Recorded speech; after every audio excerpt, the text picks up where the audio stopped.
Welcome, Dreadnought fans, to the Agnini Family Dental Countdown to Kickoff. We're at Bryant Stadium tonight, and we thank you for joining us on what is sure to be one whale of a high school football game.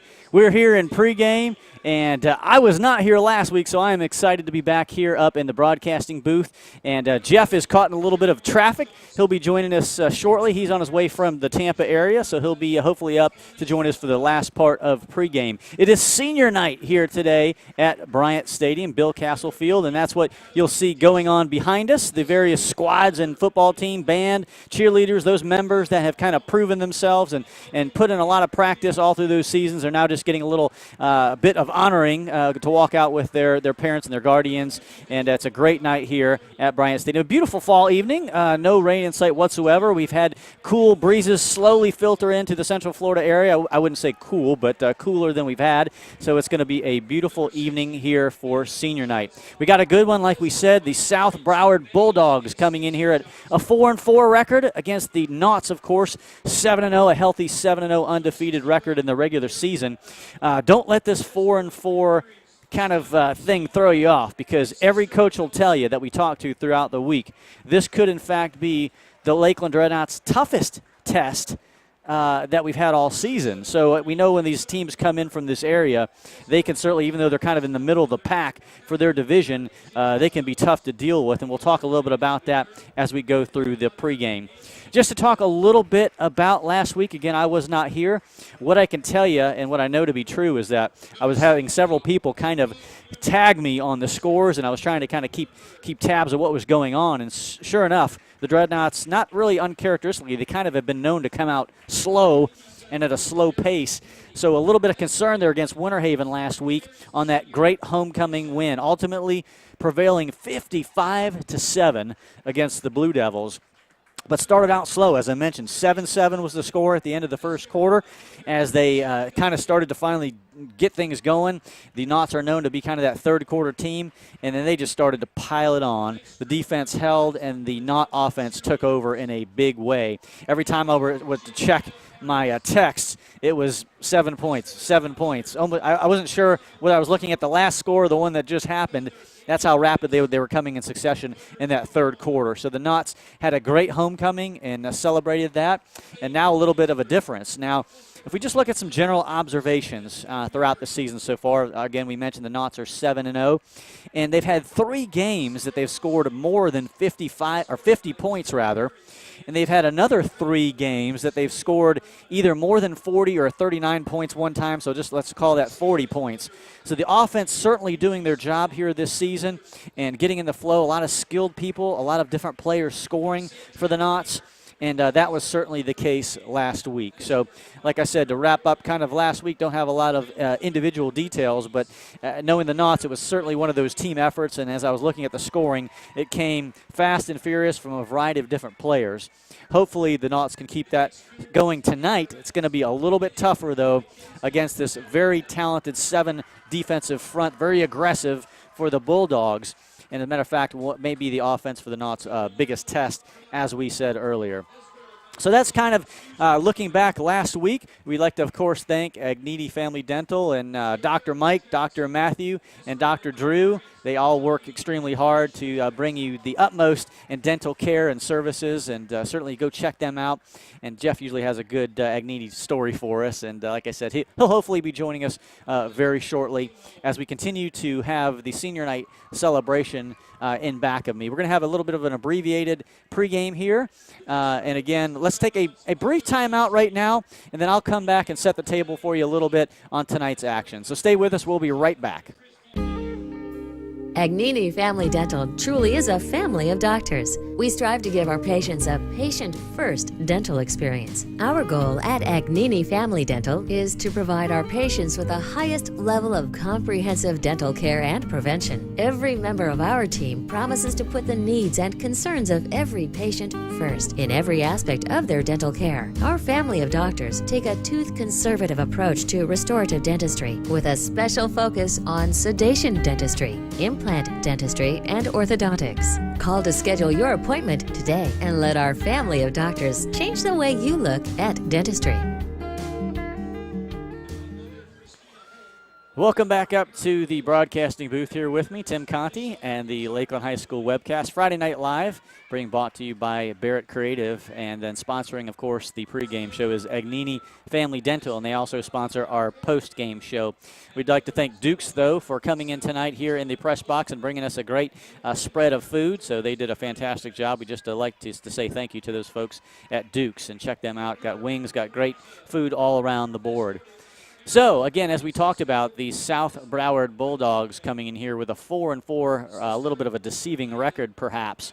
And what I mean by that is they have some very highly skilled offensive players, and Jeff was able to talk a little bit with a few of the Lakeland High School coaches just to kind of ask them, what can we expect? Now, we all know that we like to be prepared here at Lakeland football, and so the coaches always like to play it up as, hey, this may be the toughest game, the toughest players we're ever going to face. They're going to be huge, have gnashing teeth, and they like to put the fear a little bit in the ball players for our side.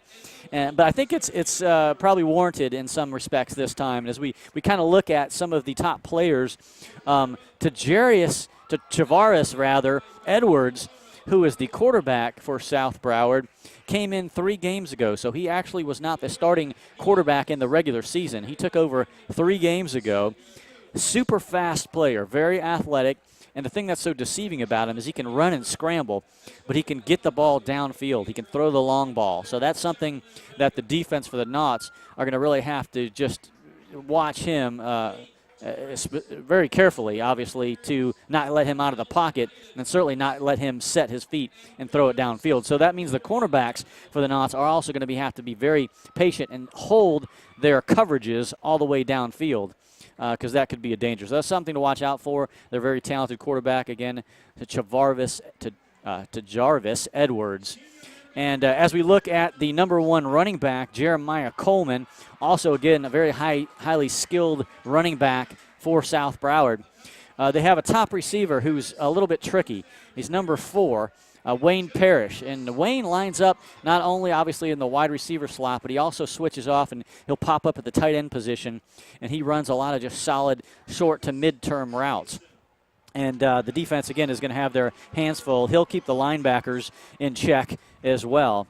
The offensive line for the Broward Bulldogs is just big and fast. That's all the coaches said, is that, again, the defense is going to have a hard time there with the offensive line just getting through and getting penetration, as they are a big squad as well.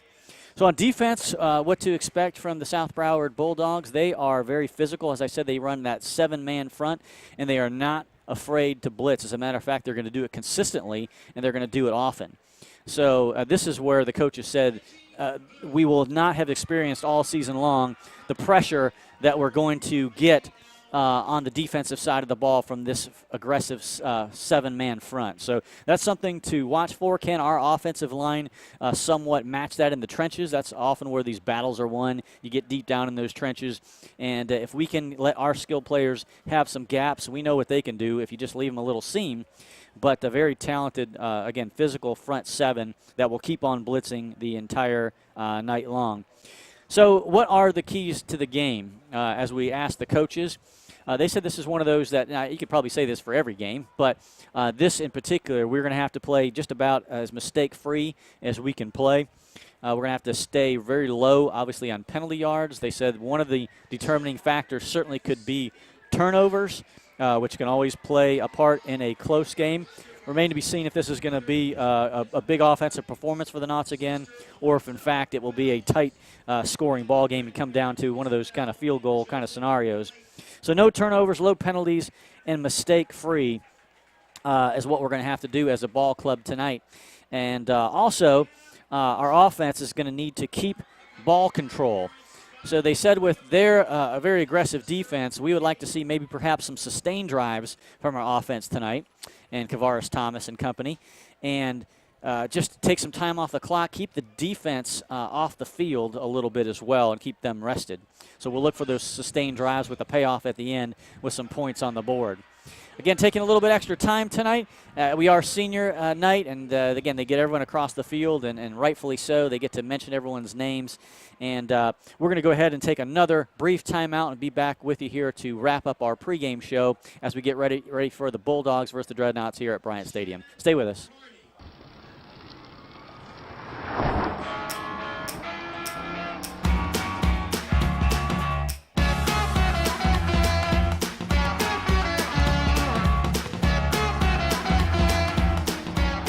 High school juniors and seniors. Submit your A's and B's to Bartow Ford for your chance to win a new Mustang. Visit DriveFordExcellence.com for official rules. The 25th annual Drive for Excellence with Bartow Ford. We're different, and we prove it.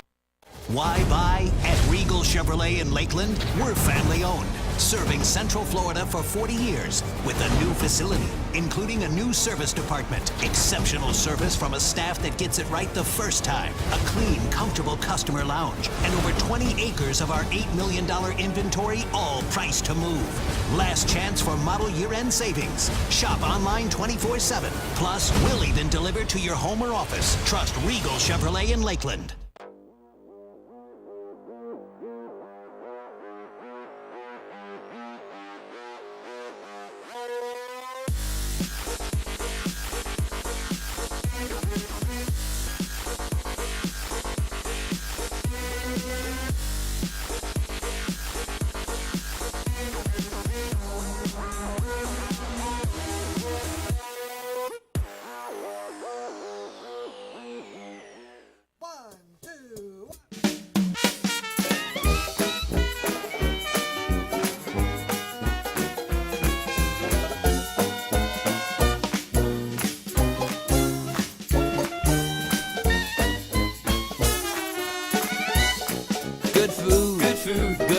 Good times, and all the flavor of New Orleans at Harry's Seafood Bar and Grill. We always give you more to love at Regal Chevy in Lakeland. I couldn't be happier with my experience. The sales department was so friendly, and they made it easy to find a vehicle to fit my budget. Brand new 2017 Cruises in stock with payments just $130 a month. Drive the all-new redesigned 2018 Equinox for only $200 a month. Fall in love with Regal Chevy in Lakeland. Community-minded, customer-focused, and family-owned for over 41 years. Sal says yes, you pay less. Bartow Ford is proud to announce that we've won the President's Award for the 19th time. You would need to leave the state of Florida to find a dealer that's won it more. Sales volume and customer satisfaction is how you win. And let's face it, you wouldn't sell a lot of vehicles if you didn't offer the lowest price around and take care of customers the very best. But why don't I have them up on the wall? Because a long time ago, my father taught me that our people are what make the difference. Other dealerships, they can have their gimmicks and games. We'll take people that care. Bartow Ford, we're different, and we prove it.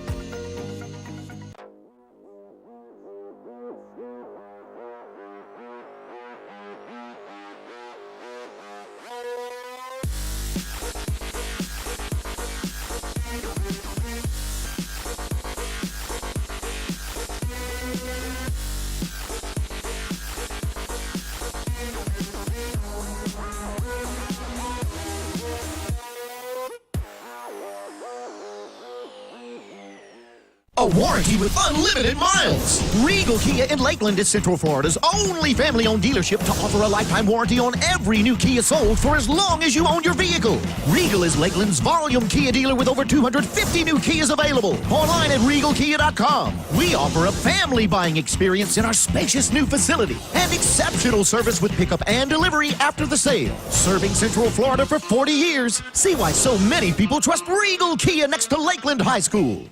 No cash? No problem. Wave and save at Regal Kia in Lakeland. Buy now and Regal Kia will make your monthly payments till next year. Shop over 500 vehicles online at regalkia.com with delivery to your home or office. Act now and drive your choice. New 2017 Kia Soul, only $144 a month. Or new 2017 Kia Optima, just $147 a month. Plus, we offer a lifetime warranty. Wave and save. Family owned for over 41 years. Trust Regal Kia. Sal says yes, you pay less. Agnini Family Dental truly is a family of doctors. We strive to give our patients a patient-first dental experience. Our goal at Agnini Family Dental is to provide our patients with the highest level of comprehensive dental care and prevention. Every member of our team promises to put the needs and concerns of every patient first in every aspect of their dental care. Our family of doctors take a tooth-conservative approach to restorative dentistry with a special focus on sedation dentistry, implant dentistry, and orthodontics. Call to schedule your appointment today and let our family of doctors change the way you look at dentistry. Hey yo! Ooh-wee! Hey yo! Ooh-wee! We all we got! We all we need! We all we got! We all we need! We all we got! We all we need! We all we got! We all we need! We all we got! We all we need!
Freshman number 42.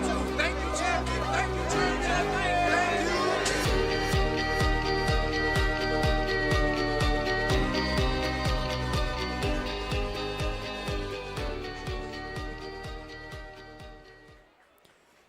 Welcome back, Dreadnought fans, to what we hope are the waning moments in the Agnini Family Dental pregame show. Because of senior night, things are running a bit slow. I think they're down to maybe their last 10 to 15 seniors. Just a little criticism. That guy needs to speed things up a little bit. But everything's set. The runway of victory set. As you can see, if you look down at your wristwatch or cell phone, we're at the 7:30 hour. So we are ready to get football underway, and we will do so very shortly. Jeff's still en route, traveling, and he'll be joining me here in the press box for the game. And just another note, quickly, something to mention, and we mentioned South Broward comes in with a 4-4 record. They are in a scrum, man. They are right in the middle of their pack in their district. And the way the point systems go, they really need this win to perhaps get into that playoff bid. So they are fighting with everything they have tonight. Of course, you want to do that when you come into Bryant Stadium. You want to do a good showing. Easier said than done against Coach Castle and company and his Knots players this year. But not only do you want to make a good showing coming in here, but this is a necessity for the Bulldogs. So these Bulldogs are hungry, and they're going to scrap till the very end tonight. And we said they have a very aggressive defense, front seven, that we have to watch out for, as well as that mobile quarterback. We need to keep him contained, because if we let him outside and then our quarterbacks don't cover downfield, that could literally be a long night for the Knots on defense. So we're excited to get this thing underway, and we're about to do so any moment. We also encourage you, of course, to, if you have my cell phone or Jeff's, you certainly can go through Twitter and make your observations known. We'll try to get you involved with that throughout the game if you'd like to make a comment. But we certainly can't tell you how much we appreciate those that are listening just here locally and around the Lakeland, Central Florida area. And then we get those that text us from across the country, Hawaii, and then obviously in different countries internationally. So we thank you for joining us. And, Michael does a great job of putting a team together. And I'm glad to be back here with you this week. Surprisingly, we're getting close to the end of the regular season. It's hard to believe that happens so fast. We had a couple kind of cancellations, obviously, so we missed a few games that normally we would have loved to been a part of. However, you can't help not get excited about next week, of course, as the Kathleen Red Devils, so the true crosstown rivals, come in here at Bryant Stadium. And what I can almost guarantee is those stands across the way will be jam-packed. It's always a fun event. They have to bring some extra security in here just to keep everyone in the right areas. But they've been very peaceful, very fun, and some good ball games over the past several years. So that's a good one to come to. But if you can't make it here to the stadium, obviously we'd love to have you tune in. We'll be broadcasting right here on the live webcast. So we encourage you to tune in and to tell your friends about it as well. The Knots obviously having a good showing here this season, 7-0, trying to make it 8-0 tonight. And then how far will they go potentially in the playoffs, and what will that look like? That remains to be seen. So we're excited about what lies ahead. And I think we're almost there. So we might take the cameras down to the field, and we'll get the coin toss, and I'll turn myself around, and we'll get you back to right into action here in just a few moments.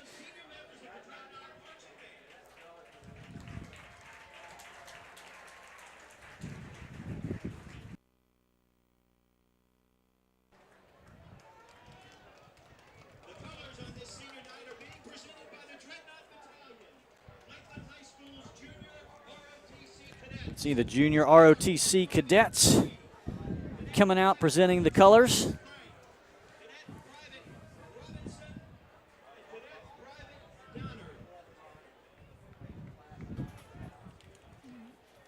And they're just to your left of the colors are the Knots captains. Number 5, Kavaris Thomas. Number 73, Dakota Weaver.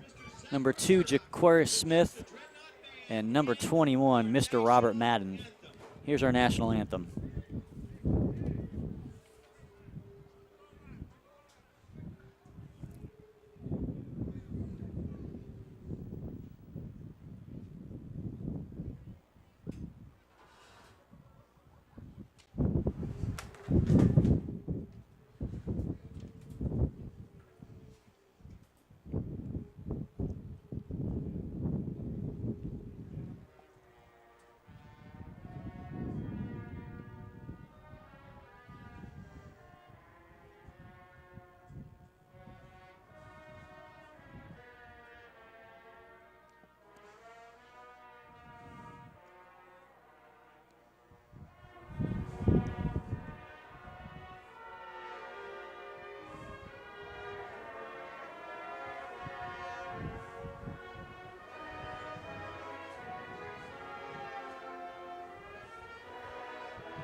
Very nice job by the Lakeland High School Dreadnought Marching Band, sitting over in the north end zone, playing the national anthem loud and proud. As you can see, the colored guard from the junior ROTC walking off after doing their duties in fine fashion.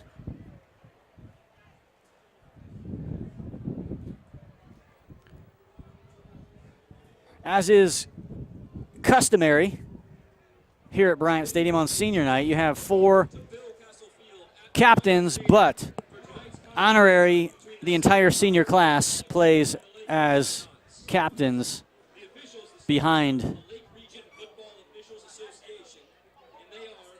Good senior class. As yes, it is so. Mr. Jeff Goddard has weaved his way through the perilous traffic from Tampa to arrive in our booth up here high above Bill Castle Field. That is exciting. I'm glad you made it. Glad you're in one piece. Thanks for holding the fort down, partner. That's right. Yeah, we had a little bit of a long delayed, which worked out for you. Senior night, of course. And yeah, I knew that was tonight, but I forgot, to be honest with you. I got here and saw that the game hadn't started yet. As we mentioned, our senior captains tonight again, just from left to right, Robert Madden, number 2, Jaquarius Smith, number 73. That's big Dakota Weaver. And, of course, your quarterback, number 5, Kavaris Thomas.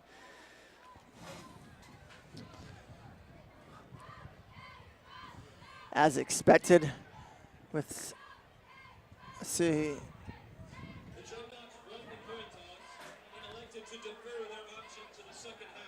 That's nice. It seems like we've been losing most of the coin tosses this year. Yeah, we got one back there. So, of course, when we win, we defer. So the Knots will be on defense first coming out. Look like South Broward, they can almost be the Kansas City Chiefs there with those uniforms. They do. So we're going to play 2 red and white teams back-to-back here in the Broward Bulldogs in the next week of the Red Devils. Kathleen fans acknowledge they'll tell you they're red and black. Yeah, that's true. Good point. As the Knots will run behind the banner, and they'll be set at the runway to victory. And you can see the banner there saying we'll miss our seniors. And there goes the cannon. They're already out in front. And here come your Dreadnots.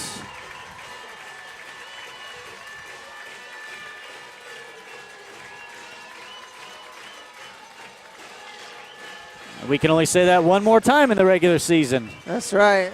As here come the Broward Bulldogs. Always nice to see Coach Castle jog out to the field after the players.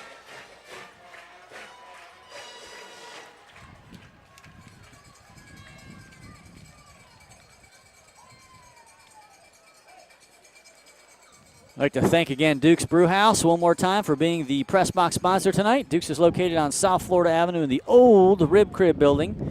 You can go watch sporting events and eat great wings and enjoy all the atmosphere and fine food there at Duke's Brewhouse. As to be expected with South Broward making the trip up here from South Florida. Very few, if any, fans across the way for the Bulldogs tonight. It's noteworthy, Jeff, if you do plan on coming to the stadium next week, you know how they have those whiteout parties. They're going to do the orange out party next week against Kathleen. So they said, you know, even though we know the colors, black, you know, white, orange and black, just keep all those kind of in the closet. If you have anything bright orange, bring it out. We're going to have orange out night. Help us turn Bryant Stadium completely orange.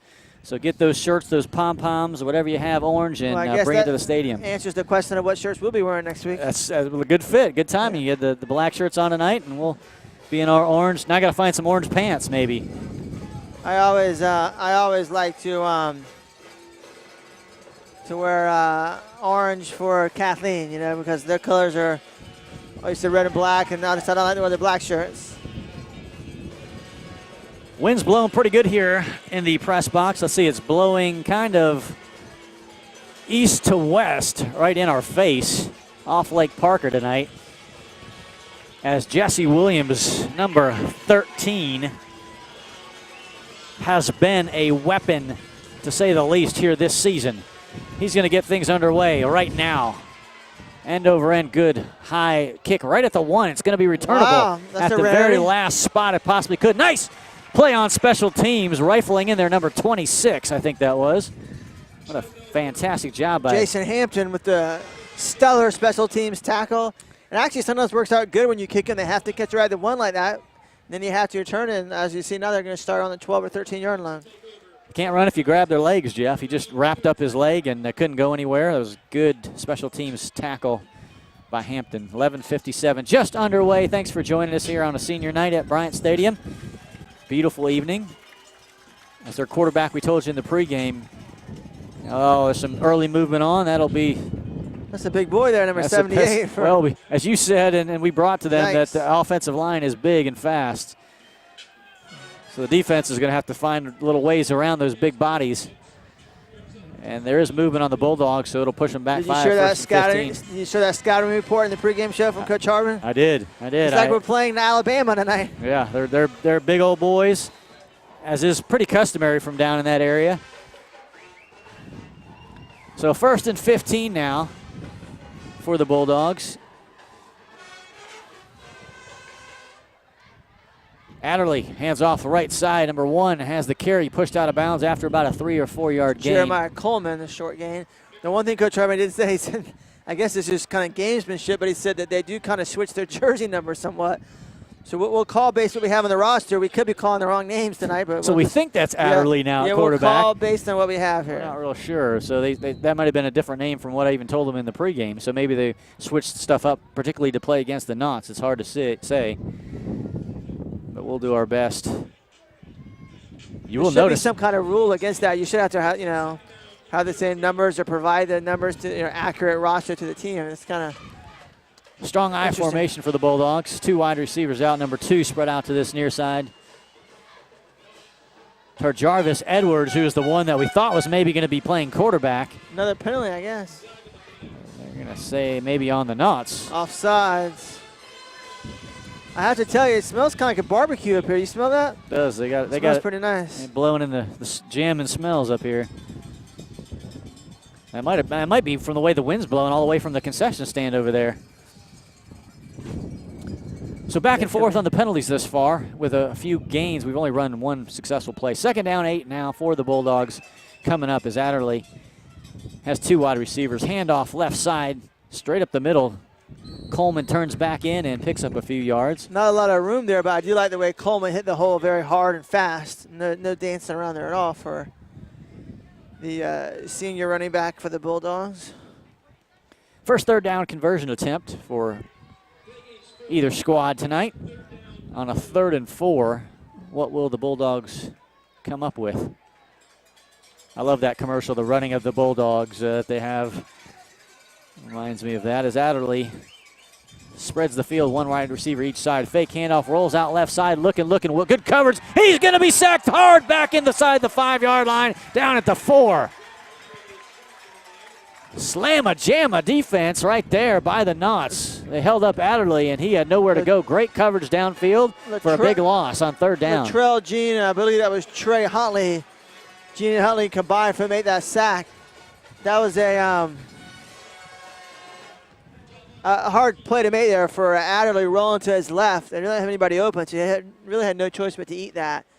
I agree. That would have been a dangerous pass. I saw more orange jerseys on the coverage than his targets. I mean, he could have tried to throw it out of bounds, but at that point, rolling to the left under pressure, that would have been dangerous. On a 4th and 21, it puts the punter back inside. And it's into the wind. High end over end. As you said, wind kick takes a huge not bounce, and we have incredible field position to start 25-yard line out the Bulldogs. Oh, boy. Yeah, that's last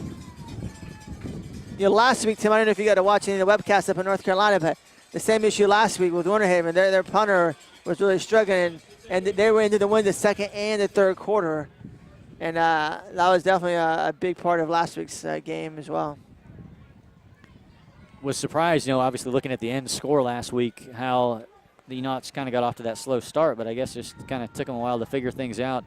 7-7 at the end of the 1st quarter. Yeah, they got rolling there in 2nd and 3rd quarters. 1st down, first offensive possession, some movement. No, they're going to say go. Kavaris Thomas pitches it. Number 22 has it, cuts back, big hole, buries his head down near the 15-yard line. That's DeMarcus Bowman. Bowman. 8-yard gain or so there for DeMarcus Bowman. As you said, a huge hole. Good job of the offensive lineman and the receivers, as that was an outside run there.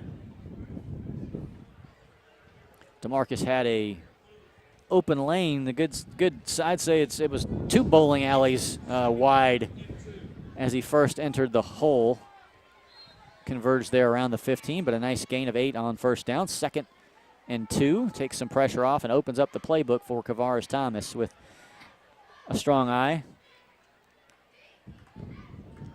Hands it off to number 4, trying to get a block behind the tight end. Hall on the carry. Quick hitter there to Kadar Hall. Having him in there, I mean, he's playing fullback essentially, but it's really like having 2 halfbacks in there. You see more than halfback size. He's got that speed, compared to what you think of as a fullback. So it's a good 1-2 punch with DeMarcus Bowman and then Kadar Hall. Hall squeaks out a yard and takes the tip of the ball beyond the 15. That quick hitter was very effective last week against Winter Haven. Looks like Coach Castleman got a haircut recently. Looking nice and trim there. 3rd and a short one for the Knot offense on their first offensive drive tonight, heading south. Under 9 minutes, 1st quarter. Big hit there. Hall makes a spin at the 8-yard line. Goes in Touchdown! That was the quick hitter, just like you talked about. Quick hitter that time, a little bit bigger of a hole, but you have to give a lot of credit to Hall there because he really made that happen with the patented Antonio Whitehead spin move. I think Antonio's been teaching some of the other guys because last week maybe it was Bowman and one of them did a spin move, and so I think after practice maybe Antonio's been showing his friends his spin move. A very nice run by Cudero Hall there for sure. And he's only a sophomore, so you got him and Bowman for 3 years. Count this year. That's a lot to look forward to for Dreadnought fans from the running back department of the next 2.5 seasons.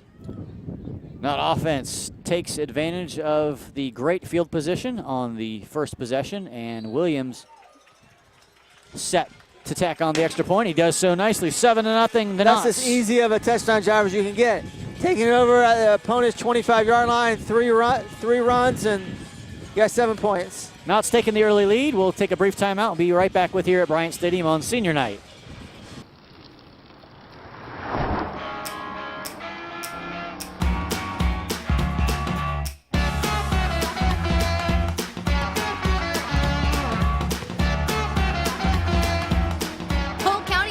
Juniors and seniors. Submit your A's and B's to Bartow Ford for your chance to win a new Mustang. Visit DriveFordExcellence.com for official rules. The 25th annual Drive for Excellence with Bartow Ford. We're different and we prove it. The scoring drive was officially 3 plays for 24 yards for the Knots on their first offensive possession of the night. Jesse Williams tacked on the extra point. 7-0 is your score.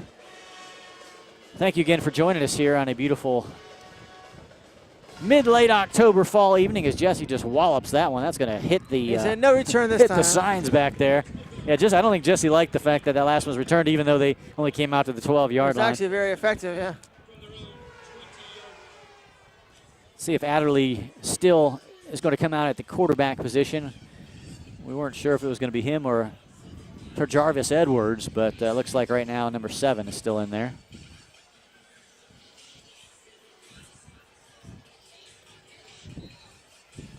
To my knowledge, it's the first time we played South Broward.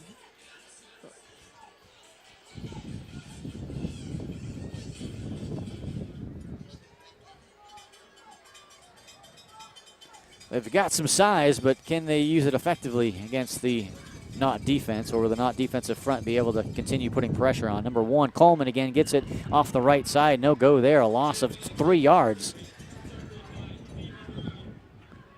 Brown in there initially on the tackle. Branson, a senior. Got to watch him grow up a little bit, and fine young man, a good football player. Pegged for a 4-yard loss, so 2nd and 14. Looks like Adderley kind of follows the same thing as the Dreadnoughts, where the quarterback gets the play from the coach and runs it in each time. That's a good diet plan right there. Good way to lose weight. Positive signs so far from the Dreadnought defense. The front 4 is dominating this offensive line for number 12 in motion. Quick handoff to the running back. They get back senior the lost Robert yards. Madden making the tackle there on senior night. Did just get back the lost yardage, Jeff, and it'll bring up a 3rd and long.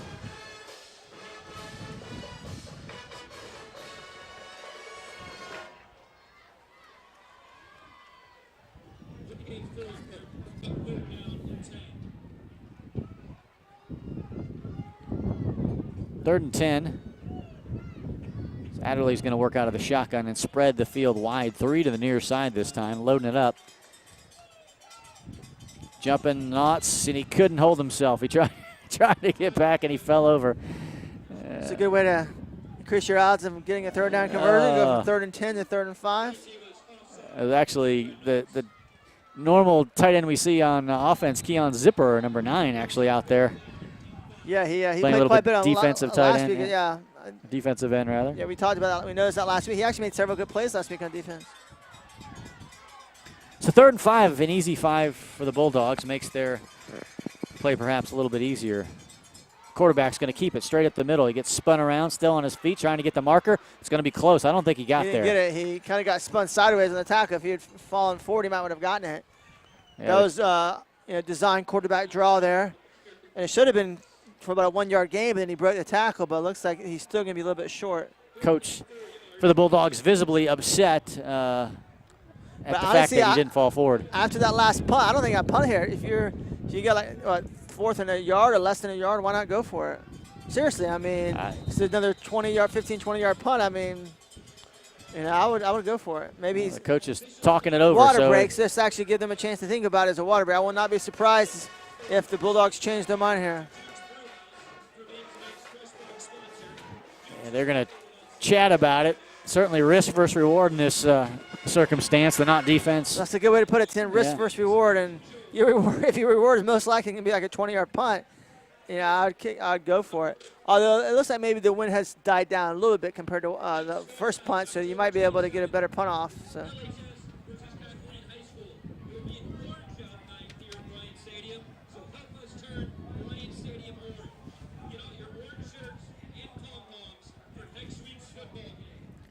Well, let's see what kind of lineup. You know, it looks like a punter is back deep, but don't put it past them to try some tomfoolery. You know, every so often, you know, the Lakeland Catholic games on Halloween, that'd be the perfect night to do an orange out. But not this year. Well, they're set up for the punt on a 4th and 1. Let's see if they do that or do a direct snap. Well, looks like they're going to punt it away. That's I wouldn't say bit better. I wouldn't say a lot better, but didn't take a bad backward bounce anyways. That looked like a knuckleball punt it there. did. It was just floating in the air. Is there a Necro in the house tonight? Yeah, it was a knuckler. 1st and 10 for the Knots. And again, I can't say that's bad field position at all for starting off things. They're at the 24 last time of the Bulldogs and now near midfield to start the second drive.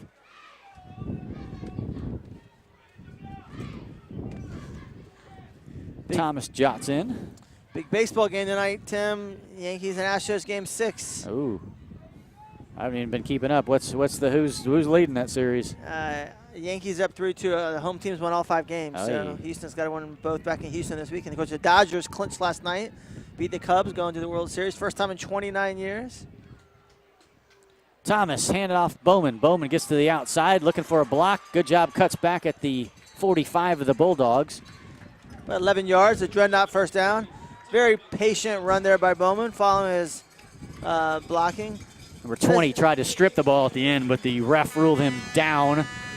Daquan Lawson, their wide receiver, held the block for a second or so. If he was able to hold the block a little longer, Bowman may have gotten a substantially bigger game, but nonetheless, a first down. As Thomas rolls out, has lots of time, plenty of time, throws it off to number 9, Zipper, and he can't get there. Just overthrew him. Zipper had about a half a step on the defensive back there. Just slightly overthrew him. Could have been a touchdown. Boy, Thomas had all day long to set his feet. Maybe he had too much time. He had too much time to think about that. The wind may have factored in on that one. Good one. And it's not by... He was actually had plenty of time, and he was waiting. If he waited another half a second, then he might have been able to, complete it as well. But you can only wait so long before you get rid of the ball. It's not by coinky-dink that the both players have the pink tape on their ankles, and you see some wristbands, and even the refs have their pink for Breast Awareness Month. Thomas, handoff, Bowman, straight up the gut, following a blocker well, picks up a good 8 yards, strong run. Couldn't been more up the heart. Yeah, I think they're going to mark him down at the 42, so it'll be a 7-yard game. He's 3rd and 3 here for the Dreadnoughts. As they have to get to the 34-yard line for a first down. I would say this is 4-down territory for the Knots. Yeah, I think so. I don't think they would punt unless they were wildly wanting to give Jesse Williams a chance to kick a boomer, but with the wind. We'll see, though. A little bit of a whistle being blown before the play got off there. False start on the Dreadnoughts, unfortunately. That'll hurt That's things. going to probably change the play call, perhaps.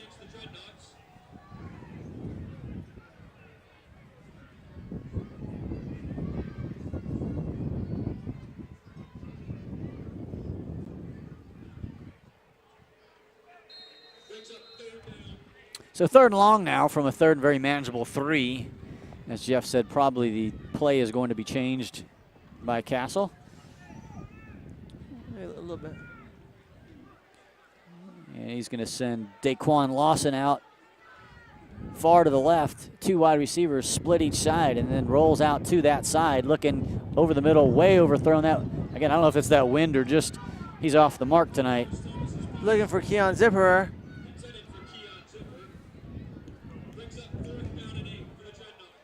Now the Knots will punt it away here on a 4th and 8. It would have been, even if they missed that 4th and 3, probably would have went for it.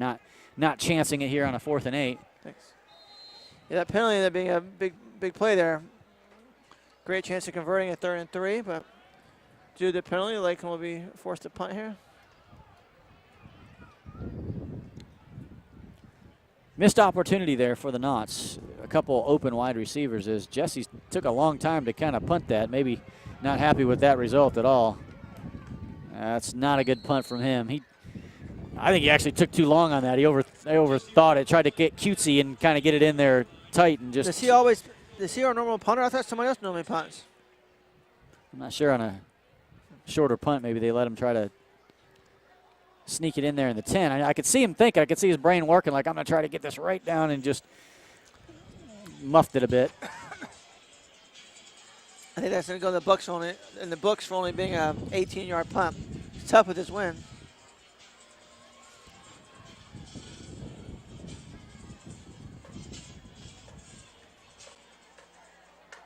He actually had the wind at his back. If he could have just got that up in the air a little bit, it would have carried a long way. Under the 4-minute mark, first quarter, the Knots lead 7-0, scoring on their first offensive possession. Fumble and then picked back up at a loss by Coleman after a muffed snap, or handoff rather, from Jason Hampton and Carlos Best make the tackle for the Dreadnots.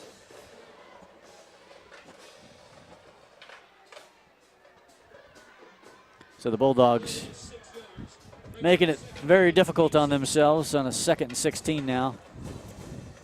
Cheerleaders have some guests down there, as they do usually one time per year. They have kind of an honorary group of kids, maybe future Dreadnought cheerleaders down there. This must be a thrill for those young kids on there.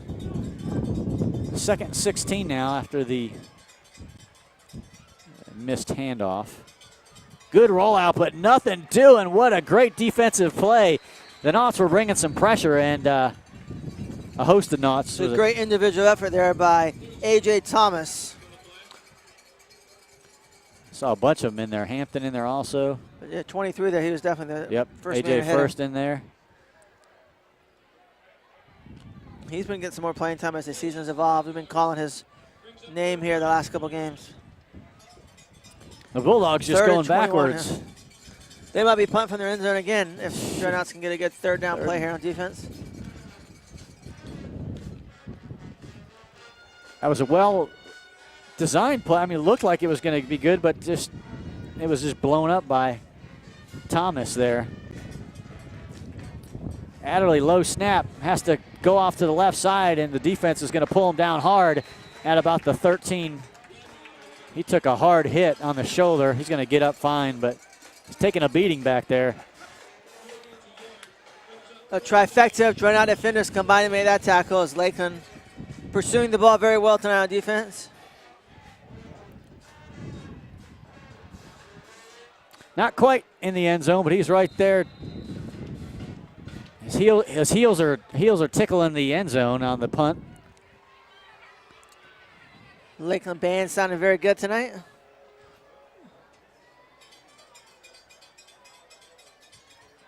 Nearly blocked. Oh, wow, it was close. He wanted it. Finley Graham wanted it. He was the player of the game last week. He had a lights out performance last week.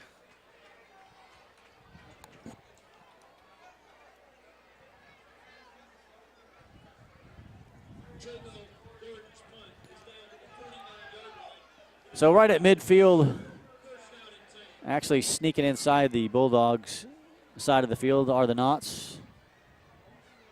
Missed opportunity would be the name of the title for the last drive. But Lakeland still has excellent field position here. This time starting. Actually, this is battlefield position for them tonight. Yeah, but right. starting at the South Broward 49. Well, Bowman has to be averaging nearly 6 to 8 yards a carry, and he's going to get it off the left side. Gets hit in the backfield, but breaks a tackle and still picks up 3 to 4 yards. Always important to be able to get that yardage after the first contact. Although you think of Bowman as being more of a speed back, he tough back as well. He's able to get those hard yards.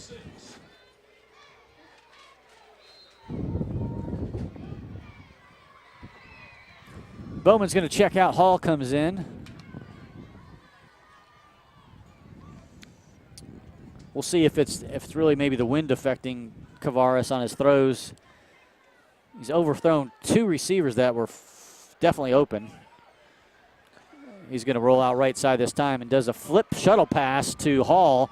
Hall moving his feet but going backwards. Going the wrong direction. If he had a first down, we'll see where they almost had a first down. We'll see where they spot him at. I mean, he had one point where he was up to about the 40. Looks like they're going to spot him back at the 43. That's unfortunate. Wow. Wow, he that's lost. Really. He was probably a yard from the first down marker, and they 3 yards back from where his forward progress was. Yeah, 3rd and 5. Should be about 3rd and 1 or maybe 2. I mean, that's a tough one to say whether or not the refs did the right thing or not, because although he had forward progress down there, that 41 or 40, he kind of voluntarily Still started laterally to go back. Moving, right, yeah. I agree. Thomas, quick toss, over, caught, some room. Zipper lowers his shoulder and picks up another couple of yards and a first down. That's a nice play call by Coach Castro. You got your quarterback struggled with a couple down the field throws. Go ahead and do kind of a simple throw out in the flats to, get him going. Right on target, and allowed Keon Zipper to catch the ball and get some yards after the catch. First down at the 39 of the Bulldogs with 7 seconds remaining here in the first quarter. It'll be the last play of the quarter. Let's see if Coach Castle takes a shot. Thomas has had really good protection. And when he's rolled out, he's had several options, keeping the Bulldog defense back on their heels. Thomas is going to go from the shotgun a good 5 yards deep from his center, number 54. The ref says, let's roll. Fake on a quick handoff, quick out to number 14. Flag on the play as 14 still dancing around looking for blocks. Spins back, but I think there's going to be a... That's some serious moves there by Deshaun Graham. He was showing you some elusiveness there, some speed. If you've seen normally the yellow flags, obviously the refs have the pink flags tonight, so... Everywhere you go, there's pink. If you like Hungry Howie's Pizza, they have pink boxes this month instead of yellow boxes. Nifty little run by Deshaun Graham. I love that play call. You fake the handoff and out of the shotgun, and then you throw it out to the wide receiver, the little screen. That's what play call we don't see very often for Lakeland. No, Graham had lots of room and time too to make something happen. Got a little cute at the end, but the holding call against the Knots will bring that back. Run play option. Yeah, I like it too. Plays there. Run pass options, that's to say. We can go ahead and take a brief timeout here and at the end of the first quarter. I think they're going to be a little bit, so let's take a 30-second timeout. We always give you more to love at Regal Chevy in Lakeland. I couldn't be happier with my experience. The sales department was so friendly, and they made it easy to find a vehicle to fit my budget. Brand new 2017 Cruises in stock with payments just $130 a month. Drive the all-new redesigned 2018 Equinox for only $200 a month. Fall in love with Regal Chevy in Lakeland. Community-minded, customer-focused, and family-owned for over 41 years. Sal says yes, you pay less. Back at Bryant Stadium, Jeff's got something for us. As you see Coach Bulldini there, see the back of his shirt, it says Smith Strong with a pink ribbon. You might be wondering what that's about. Well, Coach Bulldini and his wife, Kathy, have a very special friend up in back home in Massachusetts in Wilmington, Mass, named Debbie Smith. And she is right now fighting breast cancer. And Coach Baldini says she is one of the strongest and toughest people in her fight that they have ever known. So Coach and his wife would like to send their love and prayers and support to Debbie Smith and her family. Thomas loses the ball and then throws it in man-to-man coverage, and the receiver turned into a defensive player there as he knocked the ball away from the defender. Very fortunate play there that did not end up with interception. Good job there by Antonio Whitehead, as you said, kind of playing the role of defensive back. It's actually not a horrible decision because you're man-to-man, you give your receiver at least a shot, and you're not even if they sack. even if they intercepted it, they're probably going to be down, 10, it's like a really good punt, Pretty much, you're just finishing it up. We encourage all you Dreadnought fans out there to keep Debbie Smith in your prayers as well. Hope you're watching tonight, Debbie, and hope you get better and all is well. God bless, Debbie. Keep the fight going as the Knots and Bowman here. Wow, look at Bowman break ankle tackles down inside the 10. Number 13 did a good job of getting low on Bowman, but that was a heck of a run. That might be one of his best runs of the year. I mean, not the longest by any stretch, but breaking the tackle and showing you the speed, bouncing into the outside. I think 4 tackles he broke on that short run. That was a beauty for sure. Want to also give a shout out to our good friend Keith Cornea, the Tennessee Mountain Man. Got a text from him in the first quarter after that touchdown saying getting off to a good start. And no doubt about that, as we're now in the red zone looking to add to our 7-0 lead here early in the second quarter. Thomas and I, 2 receivers out to the far side. Quick pop again to Hall. Hall skips to the gonna be line. a Touchdown. Dreadnought. No, he fumbled. Well, depends where he fumbled, right? I don't know if he got in or. No, it's a touchback, and it's going to be the Bulldogs' ball at the 20-yard line. They ruled it fumble and recovered by the ball the Bulldogs, spinning. and they're saying that did it cross the plane? Did it break the plane? It was recovered in the end zone, so it'd be a touchback. Although now they're talking. The one ref clearly was signaling a touchback, but they are discussing it. It looked like he may have crossed the goal line before he fumbled, which it should be a touchdown. Of course, I wish we had instant replay, Tim. I really wish we did. I think the referees right now wish they had instant replay as well. That was a very close play. It looked like he was over. Touchdown, Dreadnoughts! Very interesting. You saw the one bigger ref clearly after the play happened was ruling a touchback, and it'd be the Bulldogs about their 20, but then the shorter ref came in there, and he was very adamant. You could tell saying no, that the ball had crossed the goal line, and I think he's the line judge, so he should know. I mean, the line judge there had the best angle right there on the goal line, and he said no. He crossed the goal line, still had possession of the ball, so it's a Dreadnought touchdown. Jesse Williams knocks through the extra point. So your new score is 11:24 to go in the second quarter. Dreadnoughts 14, Bulldogs 0. If you're a Dreadnought fan, you say that was just a brilliant piece of officiating. Teamwork, they worked together, they got the right call. If you're a Bulldogs fan, you're cursing right now and say that's a ridiculous call. Home cooking, what's going on? Yeah, the little home cooking. Oh, me. Well, if you want to see. It's all about perspective, my friend. If you want to see the replay of that, and you want to see a playback of the great run by Bowman on that drive, you can go to the Booster Club meeting, among many things, on Monday night, October 23rd at 7 p.m. in the LHS Film Room. That is the locker room. You can listen to Coach Castle and come watch some of those great highlights. That's right. Or if you want to have instant replay, you can make a big donation to the Lakeland football webcast, and we can have a replay machine ready for next year's game. There you go. And we'll be glad to name it after you, too. Just a couple thousand, I think. Not a major donation required. Whistles blew on the special teams. The Knots, I think, are going to be pushed back and have to re-kick.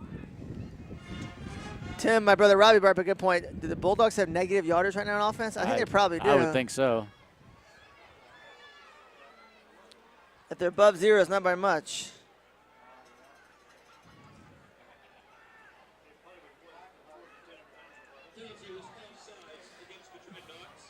Offside was the call against the Knots, so Williams will have to kick it back from the 35. I'm being told that to get the instant replay equipment, it would actually be 15,000, so more than just a couple thousand. So maybe we need a couple people to make some donations. As Michael's just informed me, it's 15 grand. He's shopping them around, huh? Yep. So we just need 15 people to make a $1,000 donation, or it's 3 nothing people for to make a $5,000 donation. This listening crowd. Look at that. That's a going to be a tricky one there for the different Bulldogs. kind of kick for Williams. Number 28 He's finds got a a hole hole. straight up the middle, and we catch up with him at the 35. Bodies flying everywhere there. That's a great tackle there by number 17, Sequavion Mathis.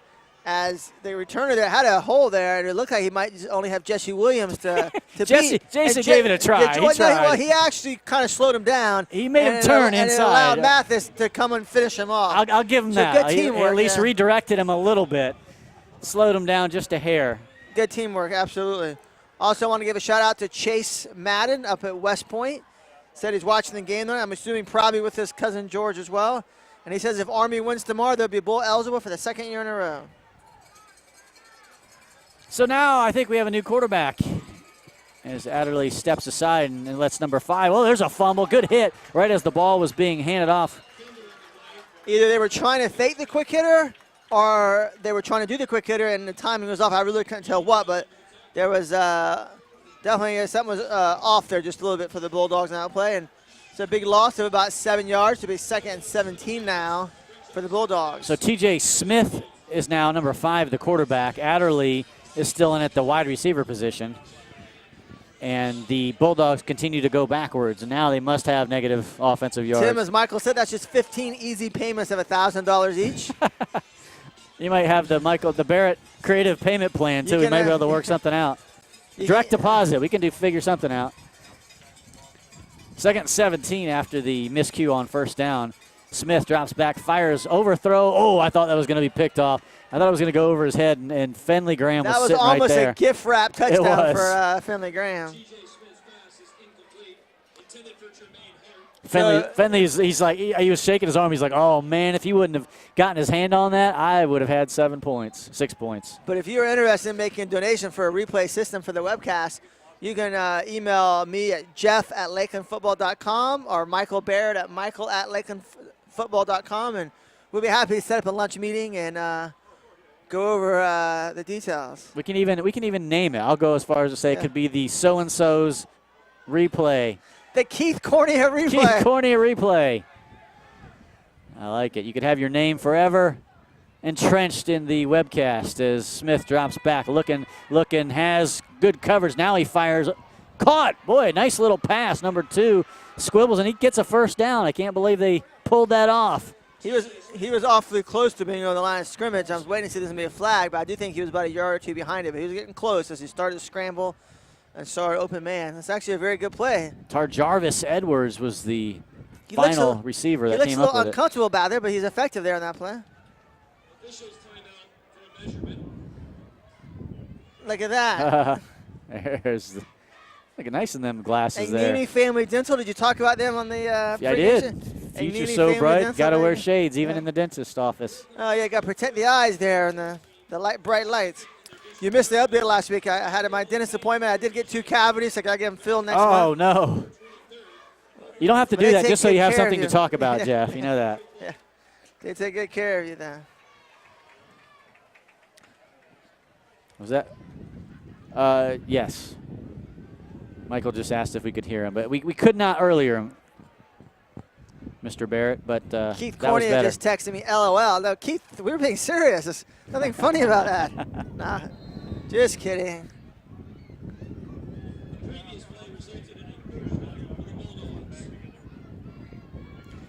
So it is, in fact, a first down. So the Bulldogs trying to get something going here. Was that their first down? And I don't know if that was their first one, period. So first or second. I think they got one other. I think it's their second. Oh, that's a false start. So again, 5 yards back. That's the left tackle there for the Bulldogs. As he moved just so slightly, but clearly it was a false start. What's that?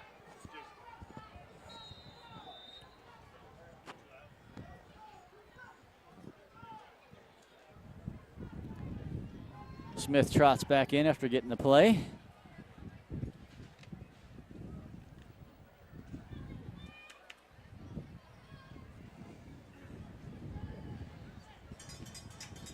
Here we go on a 1st and 15. Replay a first down. Smith drops back deep, 5-6 yards, has to spin around. He's got it in the grasp, trying to throws it backwards and caught. Ends up almost being a lateral, and Coleman still loses some yardage. What a funky play that was. Well, I guess it's better to lose 5 than 10, right? Yeah, I guess. That was dangerous, though. And honestly, they could have called a block in the back. I don't know if you saw that. Robert Madden was coming up in pursuit. They made a tackle, and it looks like he got blocked in the back, but they didn't call it. I mean, if they did, it'd be back at the 25-yard line. But I don't know how he missed Smith 2 or 3 times. He just kept kind of spinning and picking his feet up. Looked like a prancing pony back there, and just kind of almost shoveled it off to the receiver, Coleman. Speaking of Robert Madden, I want to give a shout-out to his dad, Steve Madden, who's our new Booster Club president. He's actually on the road on business this weekend, so he's probably watching tonight up in Memphis, Tennessee. And his daughter, Amelia, is senior Ole Miss, who's going to the Ole Miss LSU game tomorrow. But if you're watching, Steve, hope you're enjoying the game. 2nd and 23 as Smith's going to have to call a timeout. No, delay a game. He did not get a timeout called. Oh. Delay a game against the Bulldogs. Good grief. 2nd and 28 now. They're going the wrong direction here, my friend. This would be a green light if you're a defensive end. Yeah. I think big number 96, Latrell Jean, and 98 are licking their chops right here on a 2nd and 28. Watch out for the draw play there, right in the middle. Smith drops back, looking, firing deep, man-to-man coverage. Finley Graham, I knew he was going to get that one, picked off at the 50. Finley Graham fighting his way, picks up another yard or 2, and the Dreadnots take over on a turnover. Finley did not want to go down. He was wanting the touchdown. He was smelling the end zone, but he could not get out of the grasp of their receiver there. Boy, Finley just completely outplayed that receiver. I mean, he looked like he was in control, knew where the ball was going to be that whole play, and just went up and got it. You can see the interception coming a mile away. And Finley, another young player for the Johns, a sophomore. It seems like every few years, Lakeland just ends up with a loaded class, you know? So that would be the class of 2020. That's crazy. Yeah. Beautiful pickoff by Finley Graham to give the Dreadnots the ball on a turnover with 7:46 remaining in the 2nd quarter.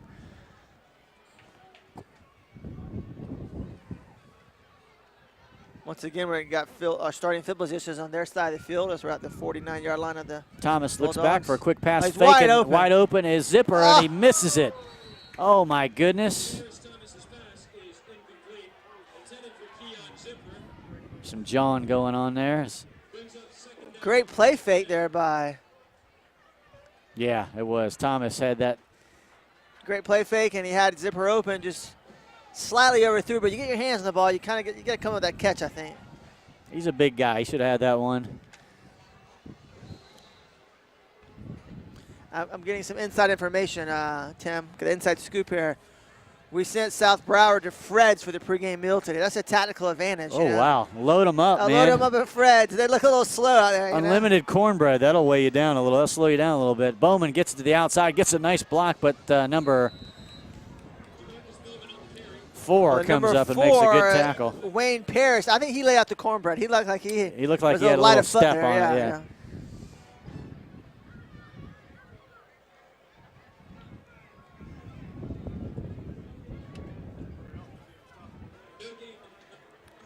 All right, 3rd and 10. You know, Lakeland has not been in very many 3rd and 10s, that's for sure. No gain, 1st down incomplete. No gain, 2nd down on a Bowman run. 3rd time's the charm here, 3rd and 10. Whitehead's out to the far side. Thomas shotgun rolls out, looking for Whitehead downfield. Now takes the middleman, and again, just slightly thrown out in front of number 12, Daquan Lawson. Looked pretty good to me. It looked like he should have had it, but hard to tell from this angle. I just go for it. You kind of feel like Lakeland could have a bigger lead here. You know, they're yeah, up 14-0, but the way they've dominated, field position, if you will, kind of feel they should, have at least one other touchdown. Man down for the Bulldogs at the 40-yard line. No question about it, Jeff. I mean, if we're even catching and connecting on half these pass attempts, it'd be probably another 1 or maybe 2 scores.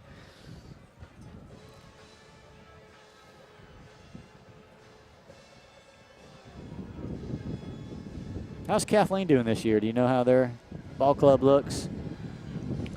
I think they're doing pretty good. I mean, I think it's, you know, I believe they beat Winterhaven and beat Bartow, so definitely next week's game will be for the district championship. To be honest, I'm not exactly sure compared to, you know, the past few years of Kathleen football, you know, how it compares, but I know that it's definitely our main rival for the district championship. And actually at this point, I mean, you know, we're both 2-0, so it's definitely going to be for the district championship next week. And as we talked about throughout this year, no longer are you guaranteed, you know, obviously district champion is in the playoffs, but no longer is a district runner-up guaranteed to make the playoffs. So every game counts. So this is an important game for the Dreadnots. Every game you win, you get points. And I would think with Lakeland being undefeated right now, if we were to get, you know, to lose next week to Kathleen, I would think we'd still be in good position to make the playoffs. But I'm certainly not positive about that. Better just to go ahead and win it and have no doubt.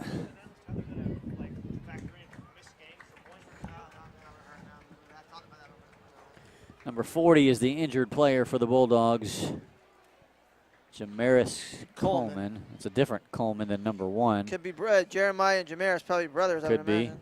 Or cousins. Slow, he's sitting up. He's wobbly, but he's sitting up. And they're going to bring him to his feet now.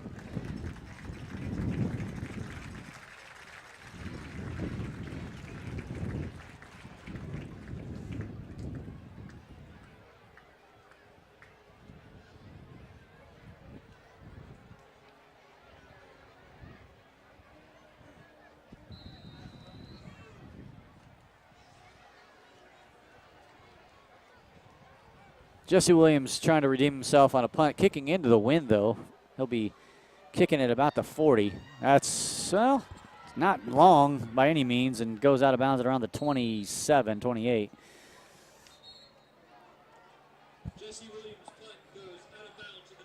Can't be too happy with that either. It's just hard with the wind tonight.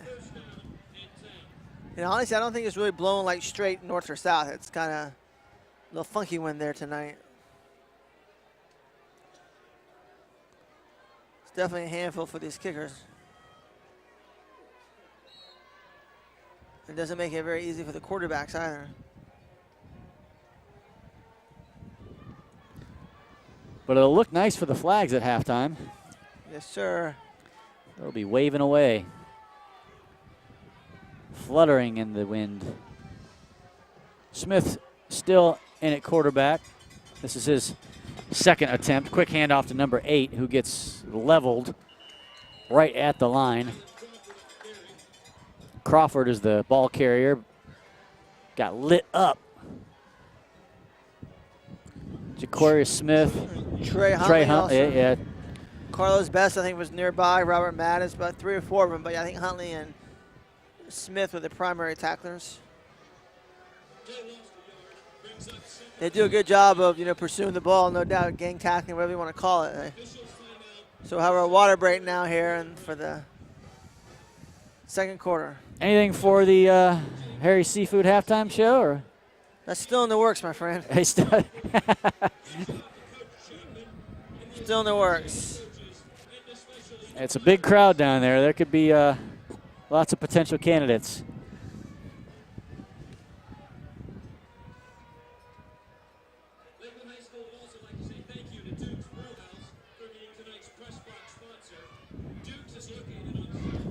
Yeah, Tim, the thing is,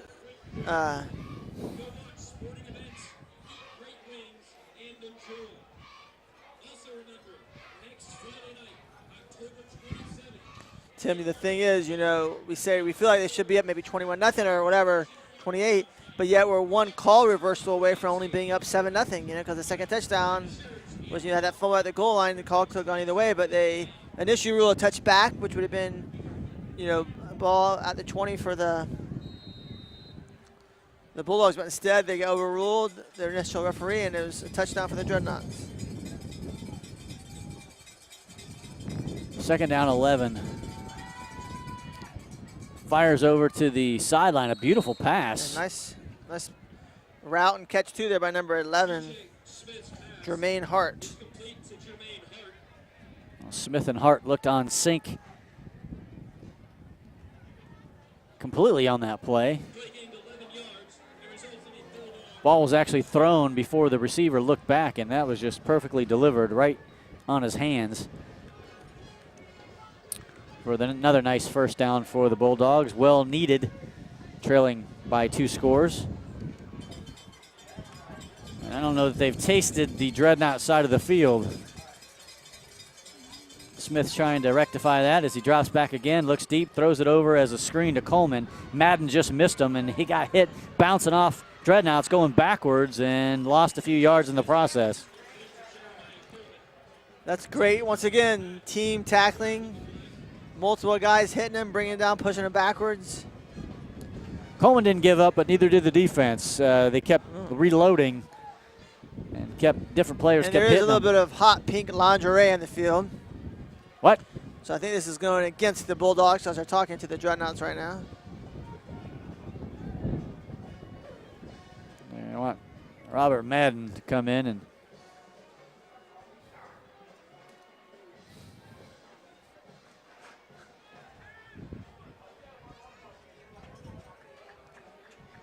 So the Dreadnoughts will take the penalty? take the penalty. Absolutely.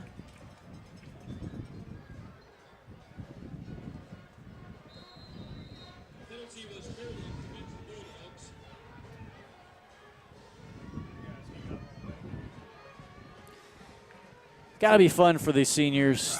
So now it's going to be first and about 24 or so. Yeah, first and 23. Smith handoff. Coleman bust almost. Someone just got an ankle on him as he crossed the defensive Big line. hole there. That was one of the Yeah. best jobs of the night so far by the offensive line, opening up a nice sized hole there. I'm not sure. It's hard to tell who made that ankle tackle. As you said, it was kind of an ankle tackle. It looked like maybe it was Jack Smith or Robert Madden, but I couldn't really tell. Just got enough of him to trip him up. Otherwise, that's a big game. That could have been, yeah. He would have been getting ready to cut and go to the outside, and who knows what He then. was going to be off to the races. Still picked up a good amount of the yards back on first down. Manageable, I wouldn't say manageable, but a little more decent. 2nd and 15. Coleman, they're trying to get him. Oh, Wow. my. Goodness That me. was Jack Smith Jack stood him Smith up. just did a slobber And knocker. then poor A.J. Thomas came in to try to help, and I think it was a little helmet-to-helmet Jack contact got there. him too. Yeah. He was just getting anyone in the territory. It was like a grenade going off. Just whoever was near him was going to get Mr. Smith blown jacked up. him up. He did. That was big time.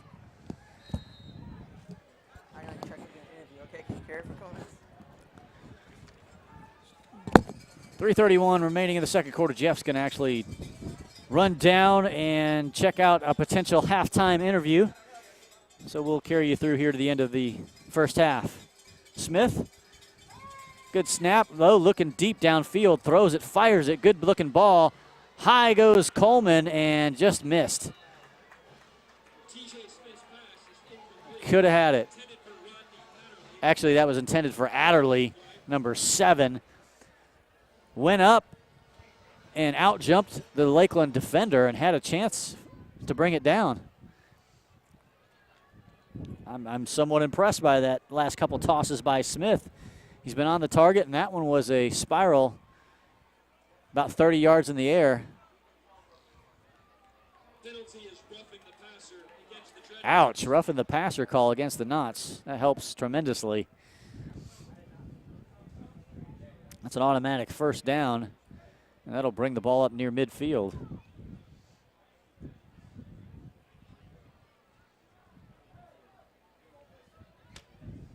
That's a big one. Tip of the ball is at the 50-yard line and a first down. Didn't really see that. I was looking downfield at the receiver and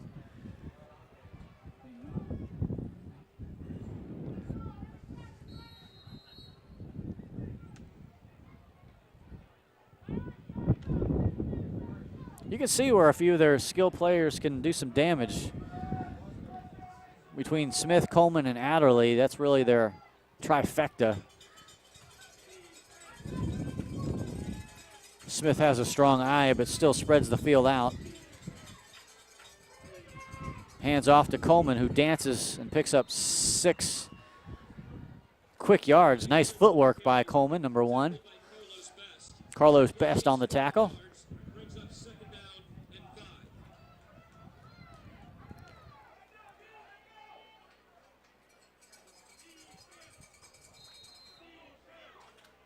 Second and a short 5. And boy, oh boy, would the Bulldogs love to get points on the board and take the rest of the time off the clock here in the first half. They would only be trailing by 1 score, which would be a huge victory for them as Thomas drops back, fires, and incomplete pass by Smith. Mathis got there a hair early, but they called it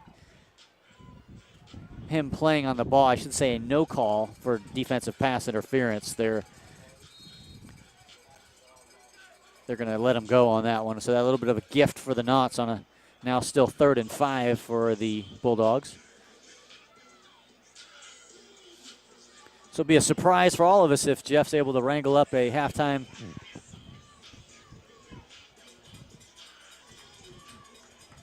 interview, as he does so well.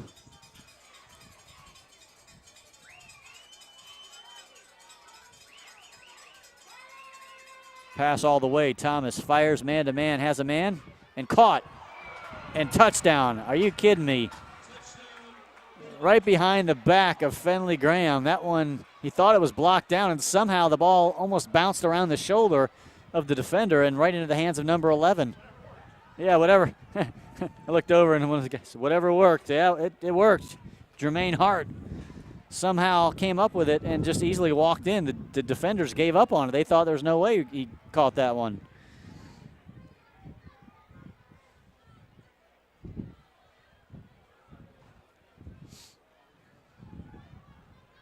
Now a game that looked like should easily be in the Dreadnots' hands suddenly looks like a close ball game, at least on the scoreboard.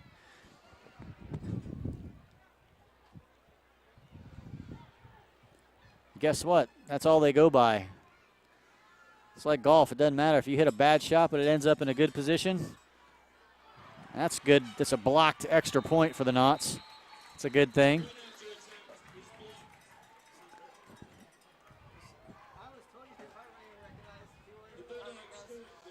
Helps take the sting a little bit out of the long pass and score from the Bulldogs. It was a 45-yard touchdown pass from Smith to Hart. Yeah, I saw that. What happened there? I mean, Graham had good coverage, it looked like. I don't know how the ball got through there. It looked like it kind of went off Graham's shoulder pad and just went back right into the hands of Hart. Couldn't really tell. Coach Baldini, as you see there, cannot be very happy about that. But it wasn't like it was really bad coverage. I mean, he was right there. It's just one of those plays. Sometimes he kind of gave up on it. I think he thought it fell to the ground. It was incomplete, and it wasn't. Sometimes you have pretty good coverage and you get beat. Other times, you don't have good coverage and you get lucky because the guy drops the ball. Just the way the ball bounces sometimes. So how'd your exploration go? Very good, very good. Yeah? As always, of course, we'll have an interview for the Harry Seafood Halftime Show. Good. Tonight is going to be a long-time Dreadnought supporter and fan and former coach Paul Hallier. All right. So we'll talk to him some about his experiences with the Dreadnoughts and get a kind of historical perspective from him a little bit on Coach Castle and all his accomplishments.